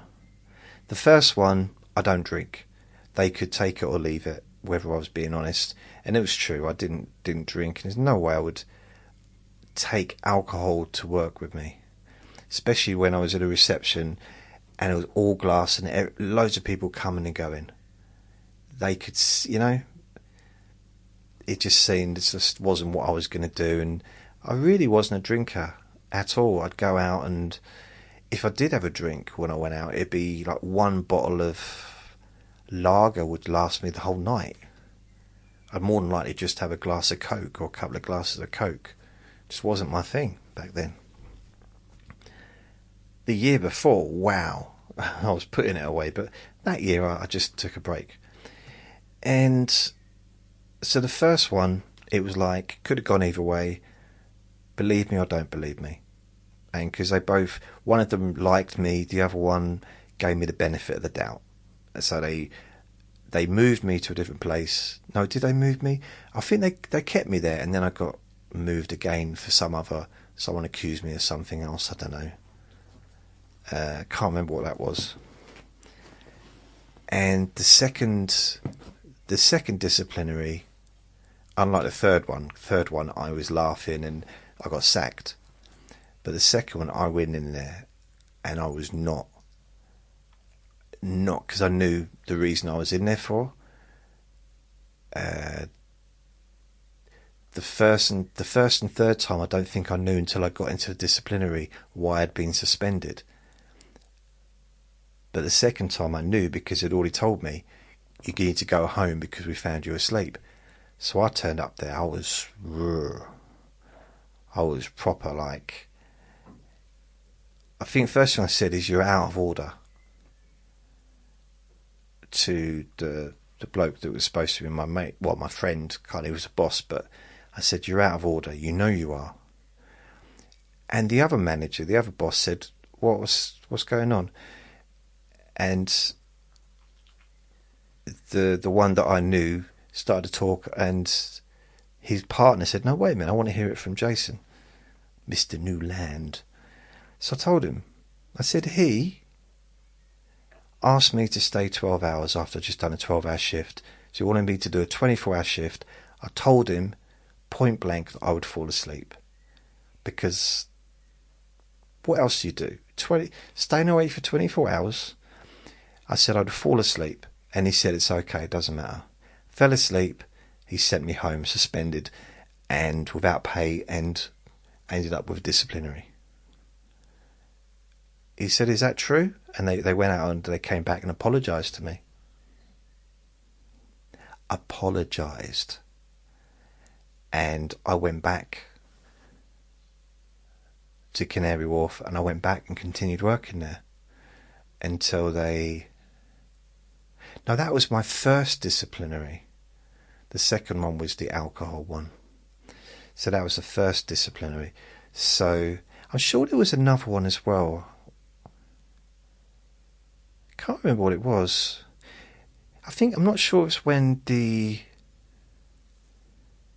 think it was at the weekend, and a couple of vans pulled up, and they said they were just here to collect some stuff, and they took a load of computers out, and apparently they weren't supposed to do that. Yeah, I think I got disciplined for that as well.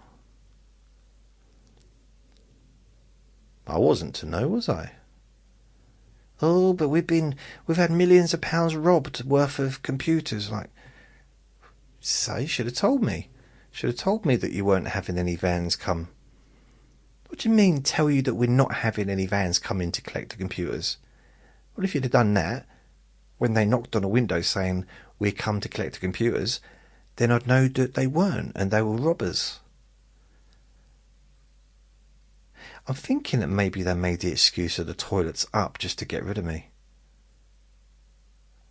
Maybe.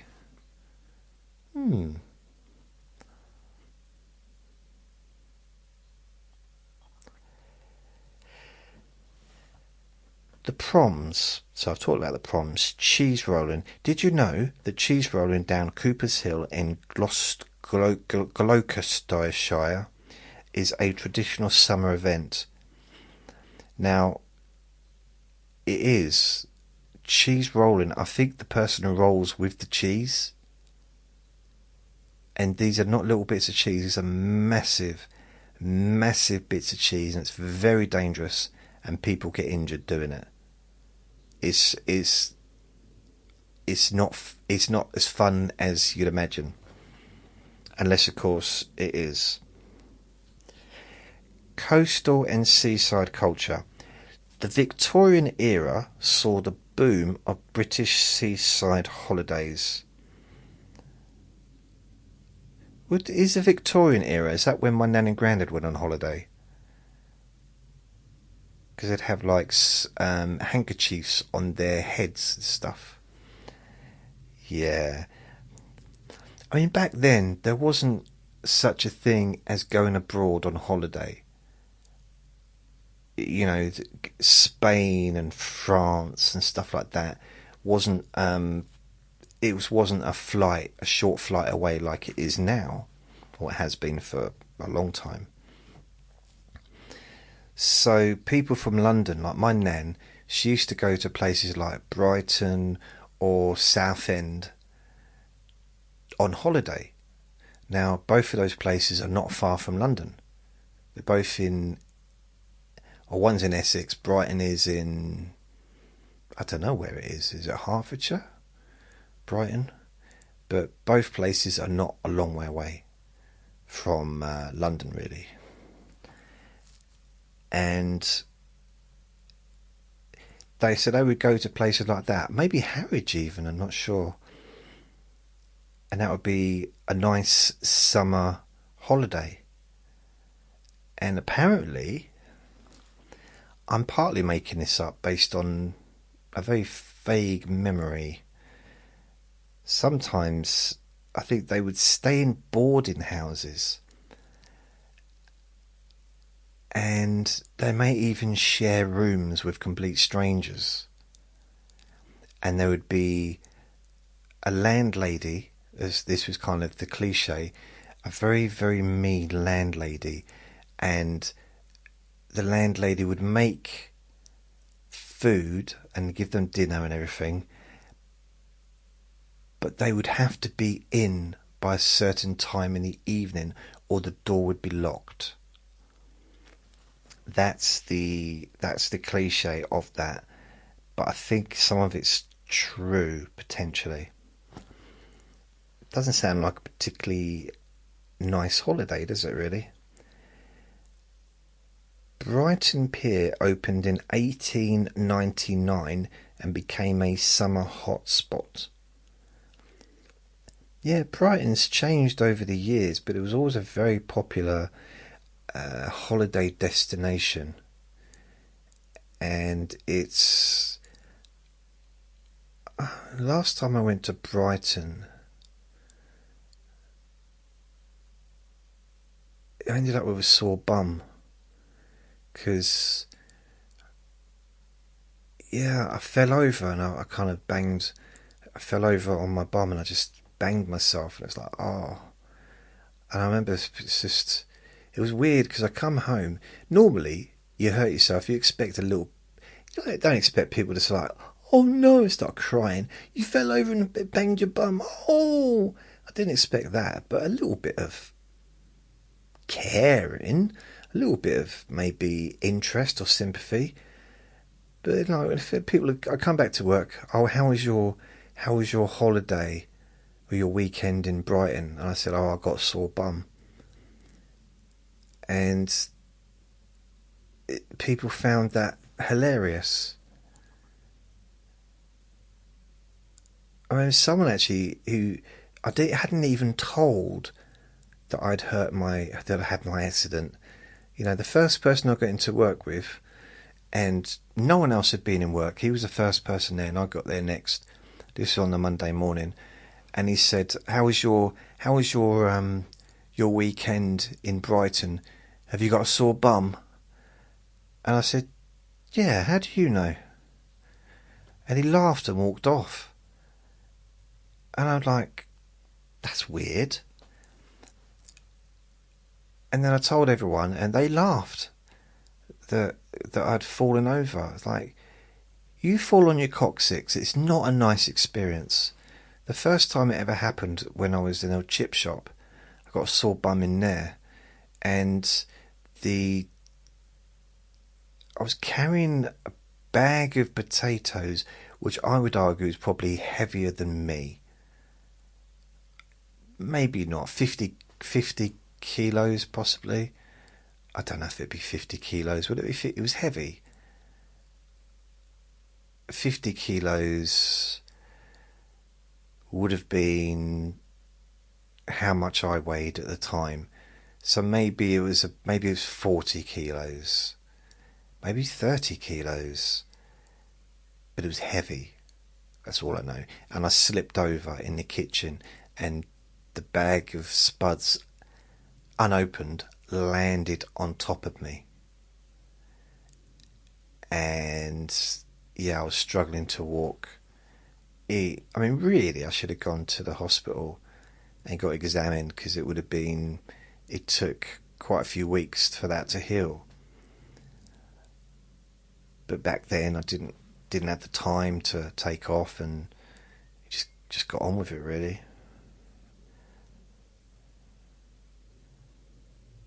But yeah, the last time I went to Brighton, yeah, it's been quite a while. Fish and chips became a seaside favourite in the early 20th century. Really? I thought fish and chips... Yeah, seaside favourite, but fish and chips is quite a traditional Friday meal, religiously, I do believe. Or at least fish is, on a Friday. Because I think it's the Jesus parable, isn't it? I think that's when he turned up. It was a Friday, wasn't it? And he turned up, and the chip van turned up, and there was loads of chips, and he said, okay, now I've talked to you for a little bit, we're all here, let's go and let's get some chips out, let's some fish and chips. And the fish van said, whoops. And he said, what is it? He said, Jesus, sorry about this. He said, okay, what?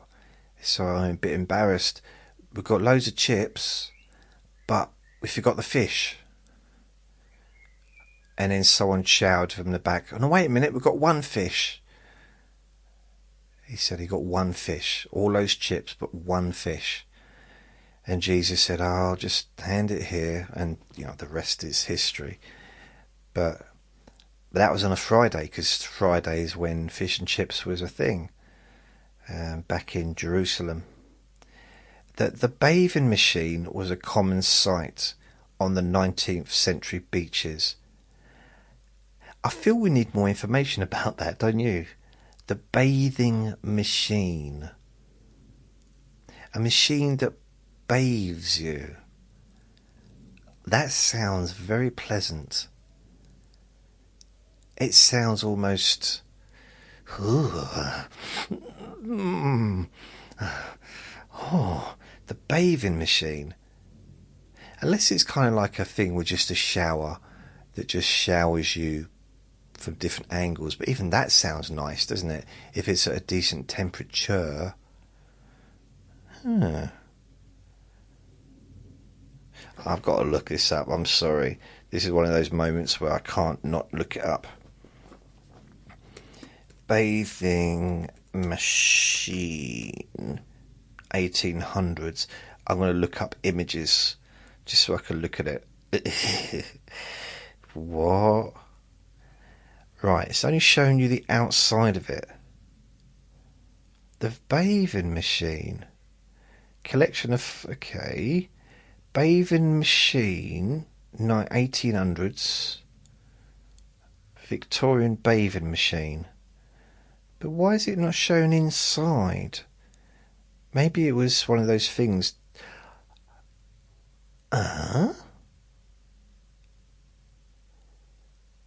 It looks to me it was just somewhere that you can jump into the water from. That doesn't sound like a bathing machine. Let's read out what it says.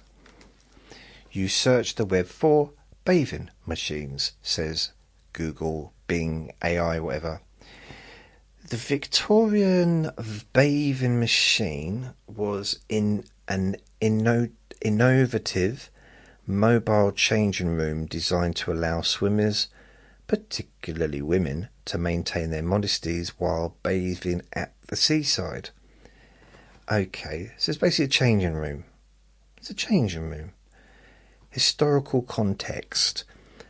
The bathing machine emerged during the 18th century as the popularity of seaside resorts grew in Britain, at a time when swimming costumes were not yet common and modesty was paramount, especially for women.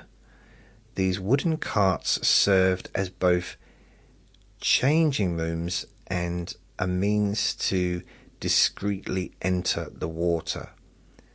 The legal requirements for men and women to bathe separately fostered the need for these machines, allowing females to change into their bathing attire while remaining hidden from public view.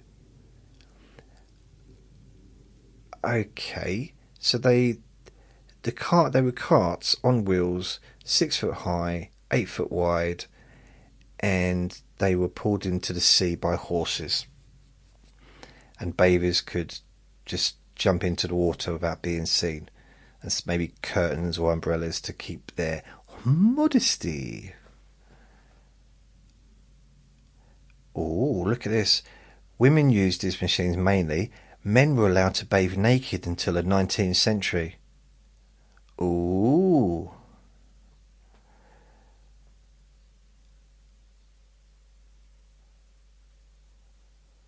Huh. Right. And the bathing costumes were ridiculous. It wasn't like, I mean, they were proper full on old attire. It was. The men always had to have stripy ones, and it doesn't look fun. When there's a woman there in a bathing costume, it looks like she's getting ready to climb a mountain. Wow, that's interesting, kind of. I know it's not supposed to be. Sorry about that.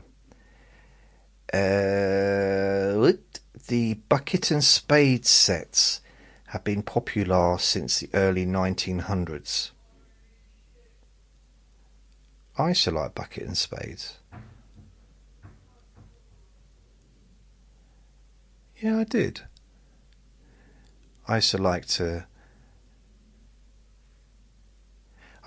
make sand castles. Because it was fun, wasn't it? If anyone did it, it's just fun. And my brother equally liked to just step on mine. For some reason. I did think about trying to get hold of some explosions, but just couldn't get any. It's very hard when you're 7 to get hold of explosives. I was going to put some underneath the sand, and when he stepped on it, that'll teach him not to do that again. But yeah, couldn't get any. Spent a lot of my childhood in prison. That's weird, isn't it? I was the youngest terrorist in history. Ice cream vans became widespread in the 1950s. Ooh, ice cream vans. I loves myself some ice cream.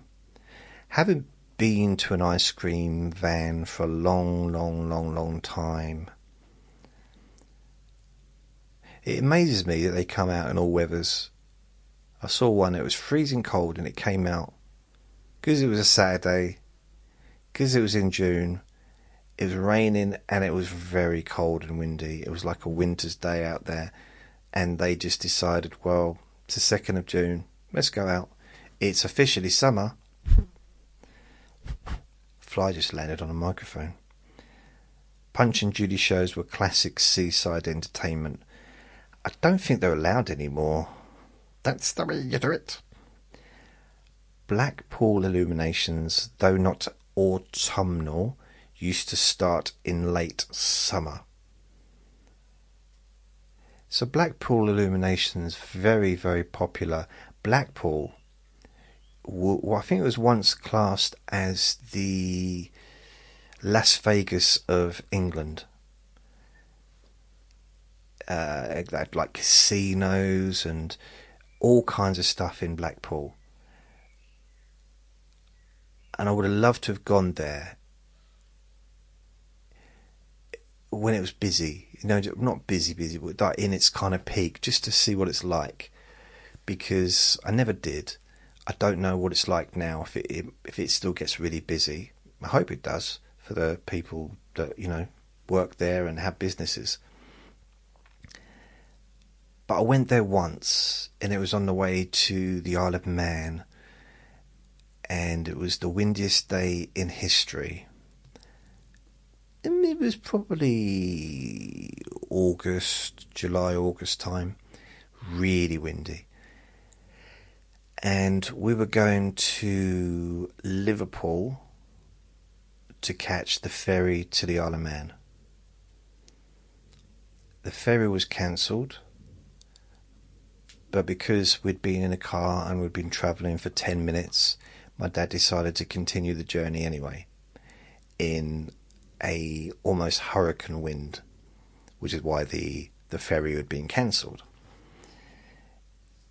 You know, he decided, well, we've been going for 10 minutes, because his sister, my auntie who we were visiting, said, don't bother coming. There's no ferries. There is absolutely horrendous weather here. And the ferries are cancelled for the formidable future. Formidable future? Formidable. It's very formidable. I thought formidable was like, whoa, that's quite good. Formidable. Fordimmable. Biddable. Anyway, they were cancelled. But my dad said, nah. And we stopped at Blackpool because it's on the way to Liverpool. And I was quite happy because I thought, we'll go see Blackpool Tower. There was no lights on. Everything seemed to be closed because the wind was almost hurricane level. It was really strong. I mean, we don't generally get hurricanes in this country, but we do get very strong winds sometimes, and this is one of those really, really, really windy days. My nan nearly blew away, and she went into one of these toilets, and it was what was it? It was a toilet.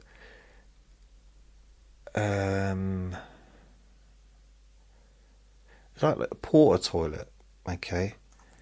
It was heavy enough so it wasn't being blown around, but it was a porta toilet. She went in there and she got locked in. She couldn't get out. And my dad got a phone call from my auntie saying, well, it looks like the next ferry is going to be, the winds calm down enough on their end that they can sort of send the ferry out. So we had to leave my nan there.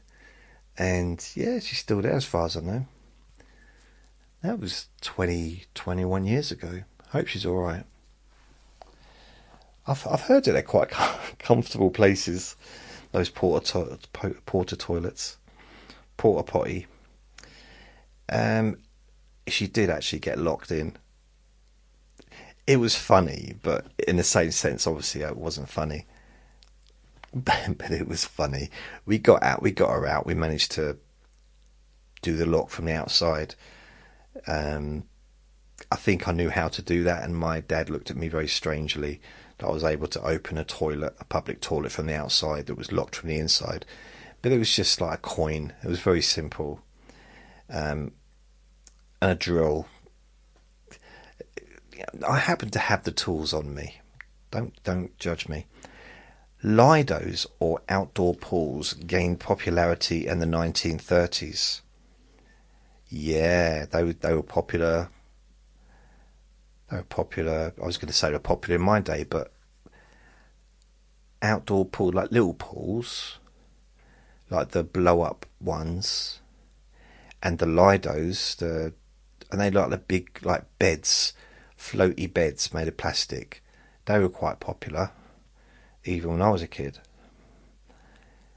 because you could lay on them in the garden,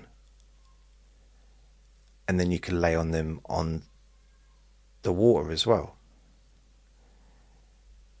You've got beach huts in places like South Wold and Bournemouth, are worth tens of thousands of pounds. Now that surprised me, because that doesn't surprise me. I already knew that, because where my dad lives, the beach huts are like 30 grand, 35 grand. there's not enough room to do anything in them hardly. Literally, you can sit in it. That's it. You can't sleep in it. I suppose you could, but you're not allowed to sleep in it, not overnight.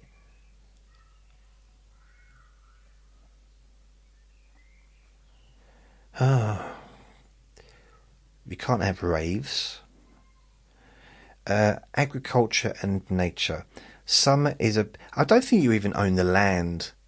So it'd be different if you owned the land and you bought all those beach huts along the prom. Technically, you could perhaps own enough land to start building on it. I don't know, put a fence up or something. Summer is peak harvest season for many English crops. I didn't know that. I don't know a lot about crops. If AI manages to extend life to almost infinity, so that all organs can be replaced, replenished, and that we just could stay alive forever, I'm gonna study about harvests and crop growing, because it does interest me, but not that much. I don't think I'm going to have enough time in my life to really put too much effort into it. But it's something that I know it's really important, but I'd like a bit more time. I'd like a bit more time added to my sentence so that I could actually devote that time to studying English crops and harvest seasons. The next one is strawberry picking. Strawberry picking became a popular summer pastime in the 20th century. Well, did you know this? This is something that you probably never heard before. I don't know who told me this, but apparently strawberries ripen much quicker when it's hot. The smell of cut grass is a nostalgic trigger for many Brits. Yeah, there's definitely a certain smell, isn't there, connected to that, cutting grass. Not like grass in a garden I'm talking about. So,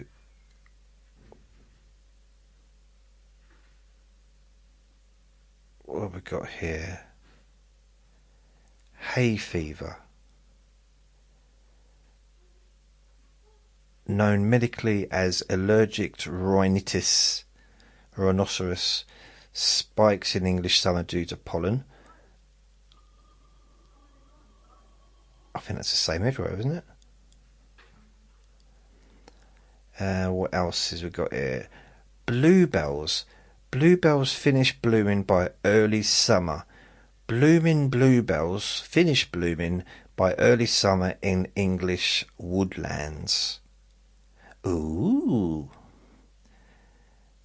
Butterflies, especially the red admiral and peacock, are abundant in English summers. That's good. I love myself a bit of butterfly action. That sounds wrong, doesn't it? I really love butterflies though. I think they're so beautiful. And moths. I like moths as well. To me, a butterfly is just a moth. It's a daytime moth. And a moth is a nighttime butterfly. It's the same, isn't it? For me. It's just how I see it. I suppose to me a moth is like a butterfly that's been bitten by a vampire. Maybe. Or a butterfly that's mated with a bat. That's... That'd be messy. The English oak releases most of its pollen in the summer. Oh, thanks. Hedgehogs are more visible in summer evenings. Most things are more visible in summer evenings because you can see, because it's lighter. Even the lampposts are more visible. The hedges are more visible. The trees are more visible. The grass is more visible. The The ladybirds are more visible. But my roller skates are more, you know. Oh, the dog's barking again. So yeah, it's hedgehogs. Wish that dog would stop barking. I managed to stop Vinny from barking. He did start, and I said to him, "Oh, come on, baby. Don't be doing that, my little baby boy. We don't want to do that. We don't want to be barking, do we? We don't want to be barking, because you're such a good boy. You are a good boy, aren't you? You're my favouriteest little boy in the whole wide world. You are my little son, my little Vinny Manilli. Yes, you are." The English oak releases most of its pollen. Okay, I've already done that one. Wasp season peaks in late summer, particularly August. Brilliant. Summer thunderstorms help cool the air, but often follow hot, humid spells. Well, it probably wouldn't help cool the air if the air was already cool, would it? So it kind of has to follow a hot, humid spells.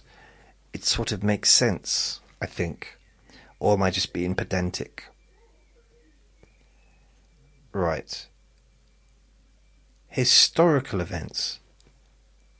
The Spanish Armada was defeated in the summer of 1588. The Great Fire of London began during a dry summer of 1666. None of this is nice stuff, so I'm going to just leave that. It's all about wars and stuff. The Queen Victoria regularly summered in the Isle of Wight. That's nice.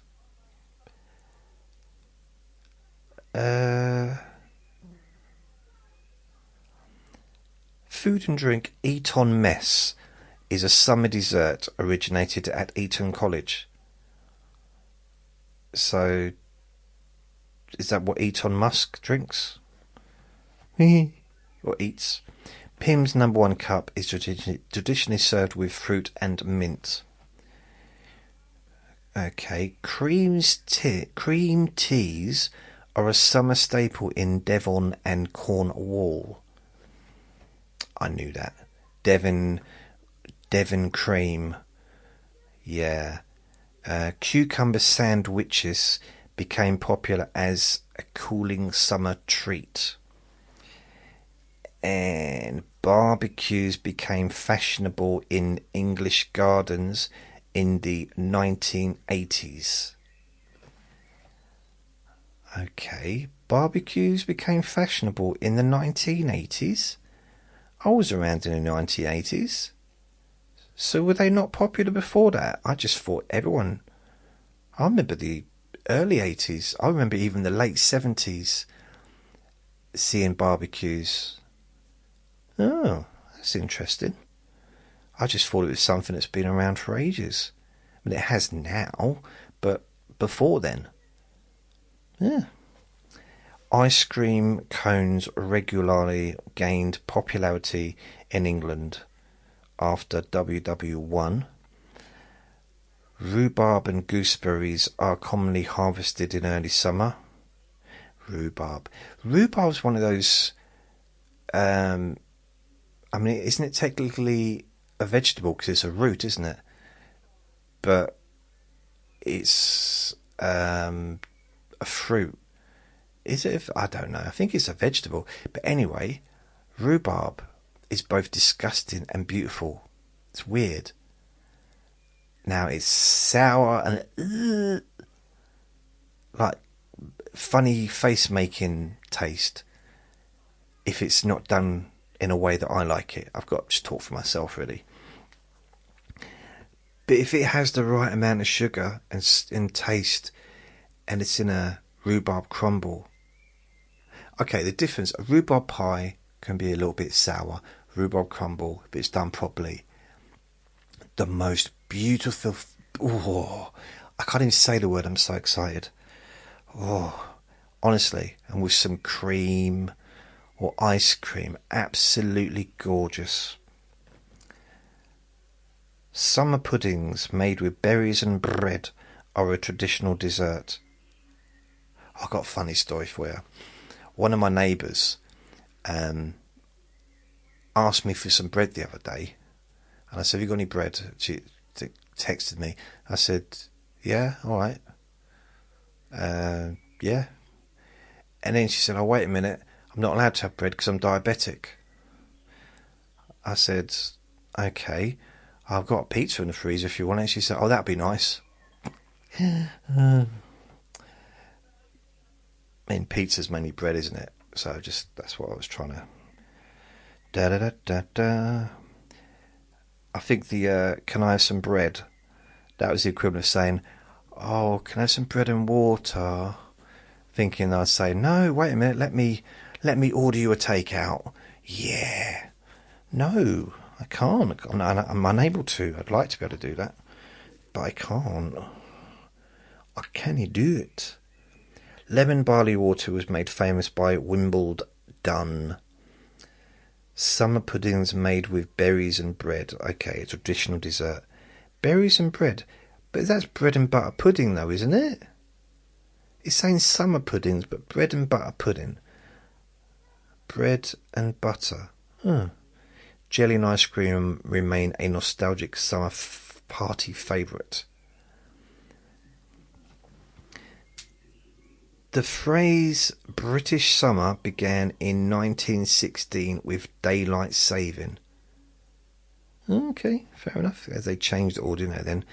BBC weather forecasts for summer holidays became part of family planning. And the 1960s saw a surge in seaside postcard humour. So that's when it started. I used to love all those because it used to just be rude, didn't it? Lots of rude pictures. Last of the Summer Wine, a sitcom, ran from 1973 to 2010. It's just got summer in the title. That's not really relevant to what I'm talking about. But this next bit is Summer Holiday, Cliff Richard. It's a Cliff Richard movie from 1963. Like, we're all going on a summer holiday. No more working for a week or two. I love that song. Gavin and Stacey's Barry Island scenes became iconic summer TV moments. I've got no idea what that is. I know Gavin and Stacey, but I don't know the moment they're talking about. And they're just talking about things like Love Island, Top of the Pops, the Radio 1 Roadshow, Doctor Who's summer specials. Just things that be on TV in the summer. Summer's probably one of the worst times on English television. They just don't put a lot on TV. There's a bit of sport for those that love sport. Wimbledon, the World Cup or the European Cup, if that's on it that year. So there's things like that, cricket. But as far as entertainment programmes, there's not always a huge amount on. That kind of starts in autumn. Oh, then it's got outdoor activities. It's got cricket, tennis, of course, kite flying. I don't know, kite flying is something you need a lot of wind for. A lot of wind. Bicycle sales spike every summer. Well, we all buy things we don't use, don't we? Caravanning is a classic English summer tradition. Paddle boats on lakes became popular in the Victorian era. Children's summer camps began growing in popularity post WW2. Village fetes with tombolas and coconut shies are summer traditions. And schools out for summer signals mass family holidays starting in July. So it's July the 1st today. This is quite apt, isn't it, really, for talking about... What are we actually talking about? What is the subject? Oh, summers. Okay, we're talking about summers. Right. Oh, the term staycation became popular during summers post-2008. Staycation. I think it got to the point where going abroad was no longer a really, really cheap option, as much as it used to be in the past. It used to be a cheaper option, and I think it just became more expensive, maybe, I don't know. Butlins holiday camps were a summer institution from the 1930s. I used to work at Butlins for a season in the winter of sometime in the 90s. My tummy's gurgling for some reason. Cornwall and Devon have been popular summer destinations for centuries. It's beautiful, Cornwall and Devon, lovely places. Never been to Lake District. I'd like to go there. It sees a peak in visits during the summer. I've never been there. It'd be nice. The Great British Queue can be seen at every seaside chip shop in July. Yeah, I'm not a big fan of the old queuing, I'll be honest with you. Nah. Rail excursions to the coast became common in the 1800s.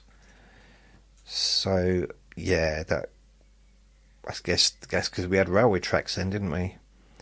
Before that, we had to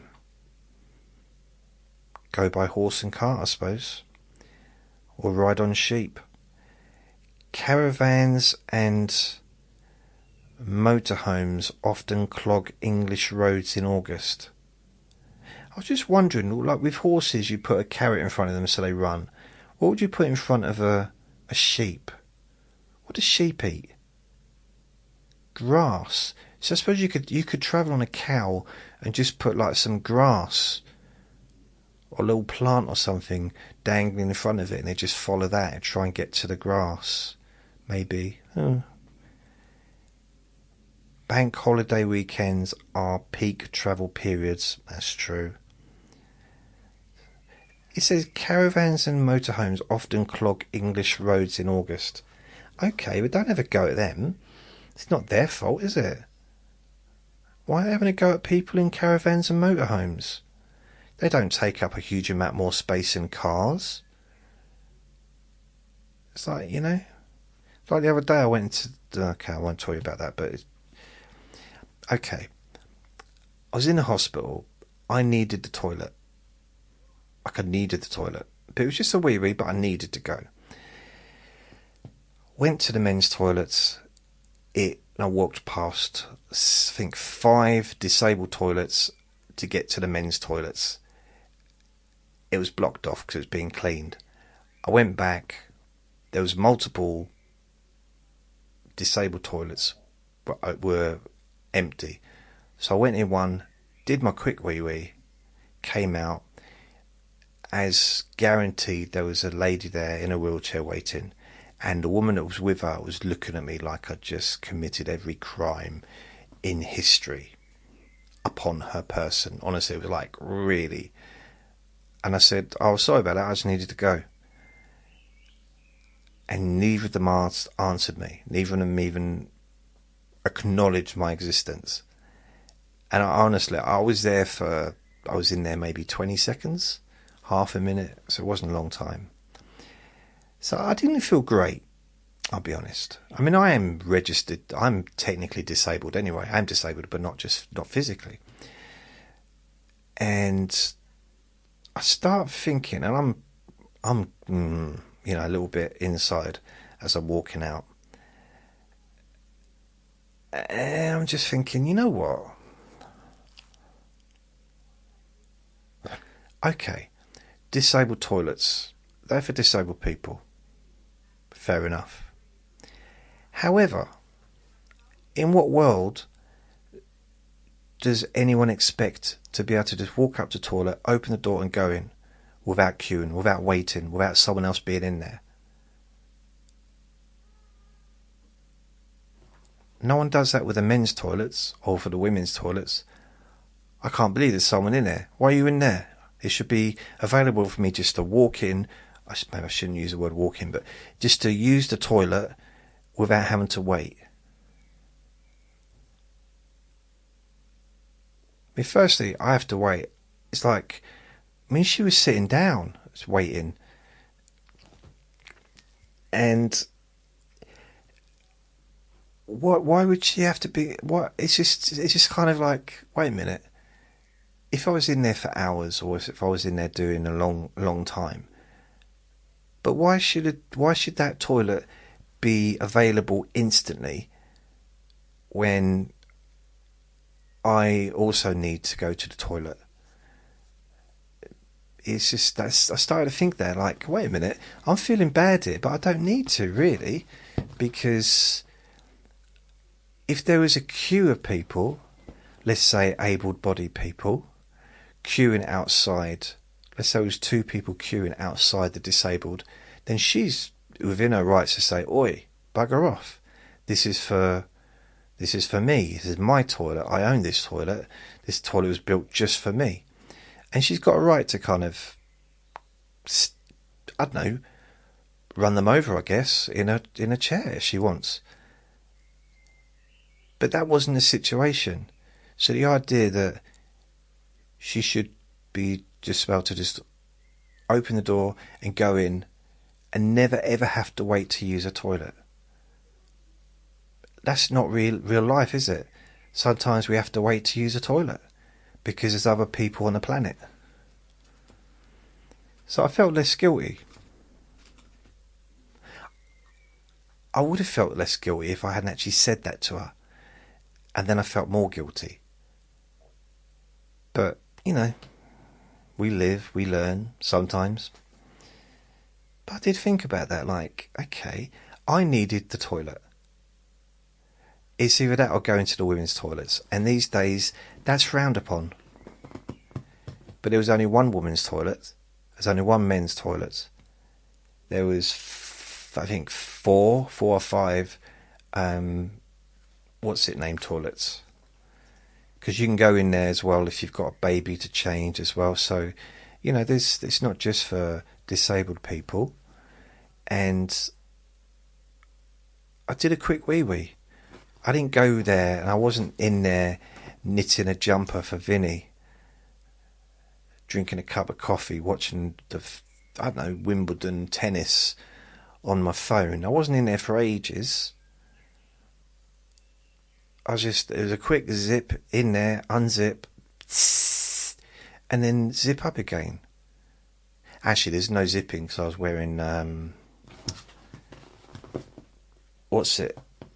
tracksuit bottoms. But it was more of a shake, kind of not wanting drippage. Anyway, that's more than you need to know. So it was a little bit of shaking. It's just washing my hands and stuff like that. And then I left, opened the door. Because the thing is, they were trying to open the door, they kept pulling at it, rattling the door like anything. So, okay, it's not opening now, it's not going to open if you keep pulling it. There's clearly someone in here, and it seemed like quite an angry person. Both of them, really. I think seeing my lovely face didn't help when I opened the door. And it's the first time I've ever felt bad for not being in a wheelchair. It's like, it's not my fault that I've also got to do wee-wees. Can't do it in the hallway, can't do it in the bin. We're in a hospital. It's supposed to be kind of sanitary, isn't it? And it's quick. It's not like I had to sit down. You know, it's just like probably half a minute, if that. And they were nowhere to be seen when I went in there. So I'm thinking it probably took them at least 15 seconds to get there. So they were waiting for 15 seconds. Because that door started rattling probably 13 or 14 seconds before I'd finished. So at this point I was in the shaking section of the adventure. But I needed to wash my hands, so I washed my hands. And anyway, being in a hospital, I might have blown my nose as well, so maybe I didn't need to do that. But it's always nice to get prepared for when I go outside, just to make myself look nice. And you make sure there's no drippages and stuff, and just, make sure my shirt covers that area in case there is. And then I walk out, and I'm faced with these two angry faces. It's like, okay. I think it's the first time ever in my life that I've been caught. And the weird thing about it, right, is I think 2 days earlier, no, maybe it was last week, I went to use the toilet and the cleaner said, I'll just use the disabled ones. When these are closed, you just have to use the disabled ones. And everyone going in there was just every people, including nurses, doctors, just anyone going in there and using them, because there's 4 empty toilets or 5 empty toilets. Not just going to walk the other side of the hospital, because this is right near the exit of the building, or the entrance to the building. It's exit and entrance. Yeah, this was, I mean, I tell you, sand in your sandwiches is an unavoidable British beach memory, and donkeys on the beach are an English summer tradition.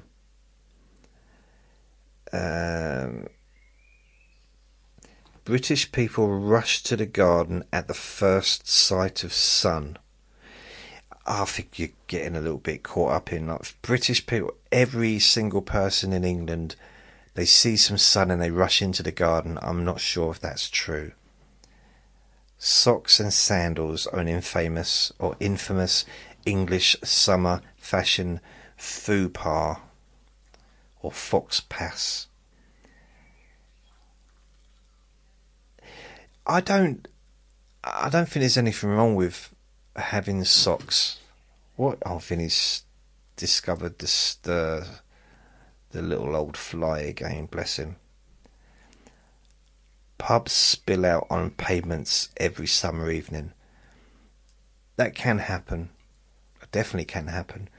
I remember there was a pub in London, just near the comedy club that I used to be regularly at, and it would be jam-packed. And this is a little road that went all the way down, and it wasn't a big road, but the people would stand outside the pub, and there'd be hundreds of people outside. I'm talking a lot of people. And I went in the pub once because I thought, it's got to be a big pub. If all those people are inside, then they come outside in the summer. It wasn't big inside at all. They just had more people visiting in the summer. And it wasn't locals, because it was in the middle of, well, it's just near the city centre, kind of, the financial place near Liverpool Street. So that wasn't a particularly residential place. It was the city, it was the financial district, although Canary Wharf also was, but there wasn't a lot going on at the weekend generally, especially during the day. Super busy during the week. In the daytime, sometimes on a Saturday morning, you'd see hardly anyone. People moan when it's cold, and they moan when it's too hot. Yeah. I'm sure that's not just an English thing. It's called moaning. Although I imagine English people did invent it, to be fair. Fans sell out in shops every time there's a mini heatwave. Yeah, it's very short term in this country. It is. If the government, right, if there was suddenly a huge amount of bread, too much bread's been made, and millions and millions and millions of pounds worth of bread overmade, and all the bakeries got together and said, look, what we're going to do, because we're going to lose millions of pounds over the next 2 days, because we're never going to sell all this bread that we've accidentally made. And they went to the government and told them, and the government put out a warning saying, bread shortage. Every single shop would sell out of bread within a few hours. There'd be no bread left. So it's quite clever the way it works. Water fights with hose pipes or balloons are a childhood staple. I tell you what, me and my two older brothers used to do. There was this pond where you used to have like boat rides in that down near the beach. So we used to have buckets, and we'd fill the buckets up and just pour water over each other. And sometimes we'd do it in the summer. It was great. Paddling pools and ice lollies make even the simplest summer day feel magical. Yeah, I suppose. It's something I don't really do because I don't have a paddling pool. And I've got a kind of share a garden with the other people that live in this area. So it's a communal garden, and it's not really a place to put a paddling pool, really. Although I did think about doing something like that for this little one. I thought it might be nice, but it's a lot of water, isn't it? To be fair. And I don't know if he'd even want to do it because he doesn't like baths. He avoids puddles. He'll drink out of puddles, but he won't walk in a puddle. So I'm wondering whether or not he'd even want to get into the paddling pool. Would you? Would you get in the paddling pool? Would you be a good girl and get in the paddling pool with your Auntie JJ? Would you? That, I do believe, is everything. I managed to get through all 100. Pretty much. I missed out a couple that were like, ugh. But yeah, most of them are done. So I want to say thank you for listening. And I am going to do a Q&A Friday this week. So maybe I'll probably post something on Wednesday tomorrow asking for questions on my Jason Newland's boring group on Facebook. So thank you for listening. Remember to be kind to yourself because you do deserve to be happy. Lots of love. Bye.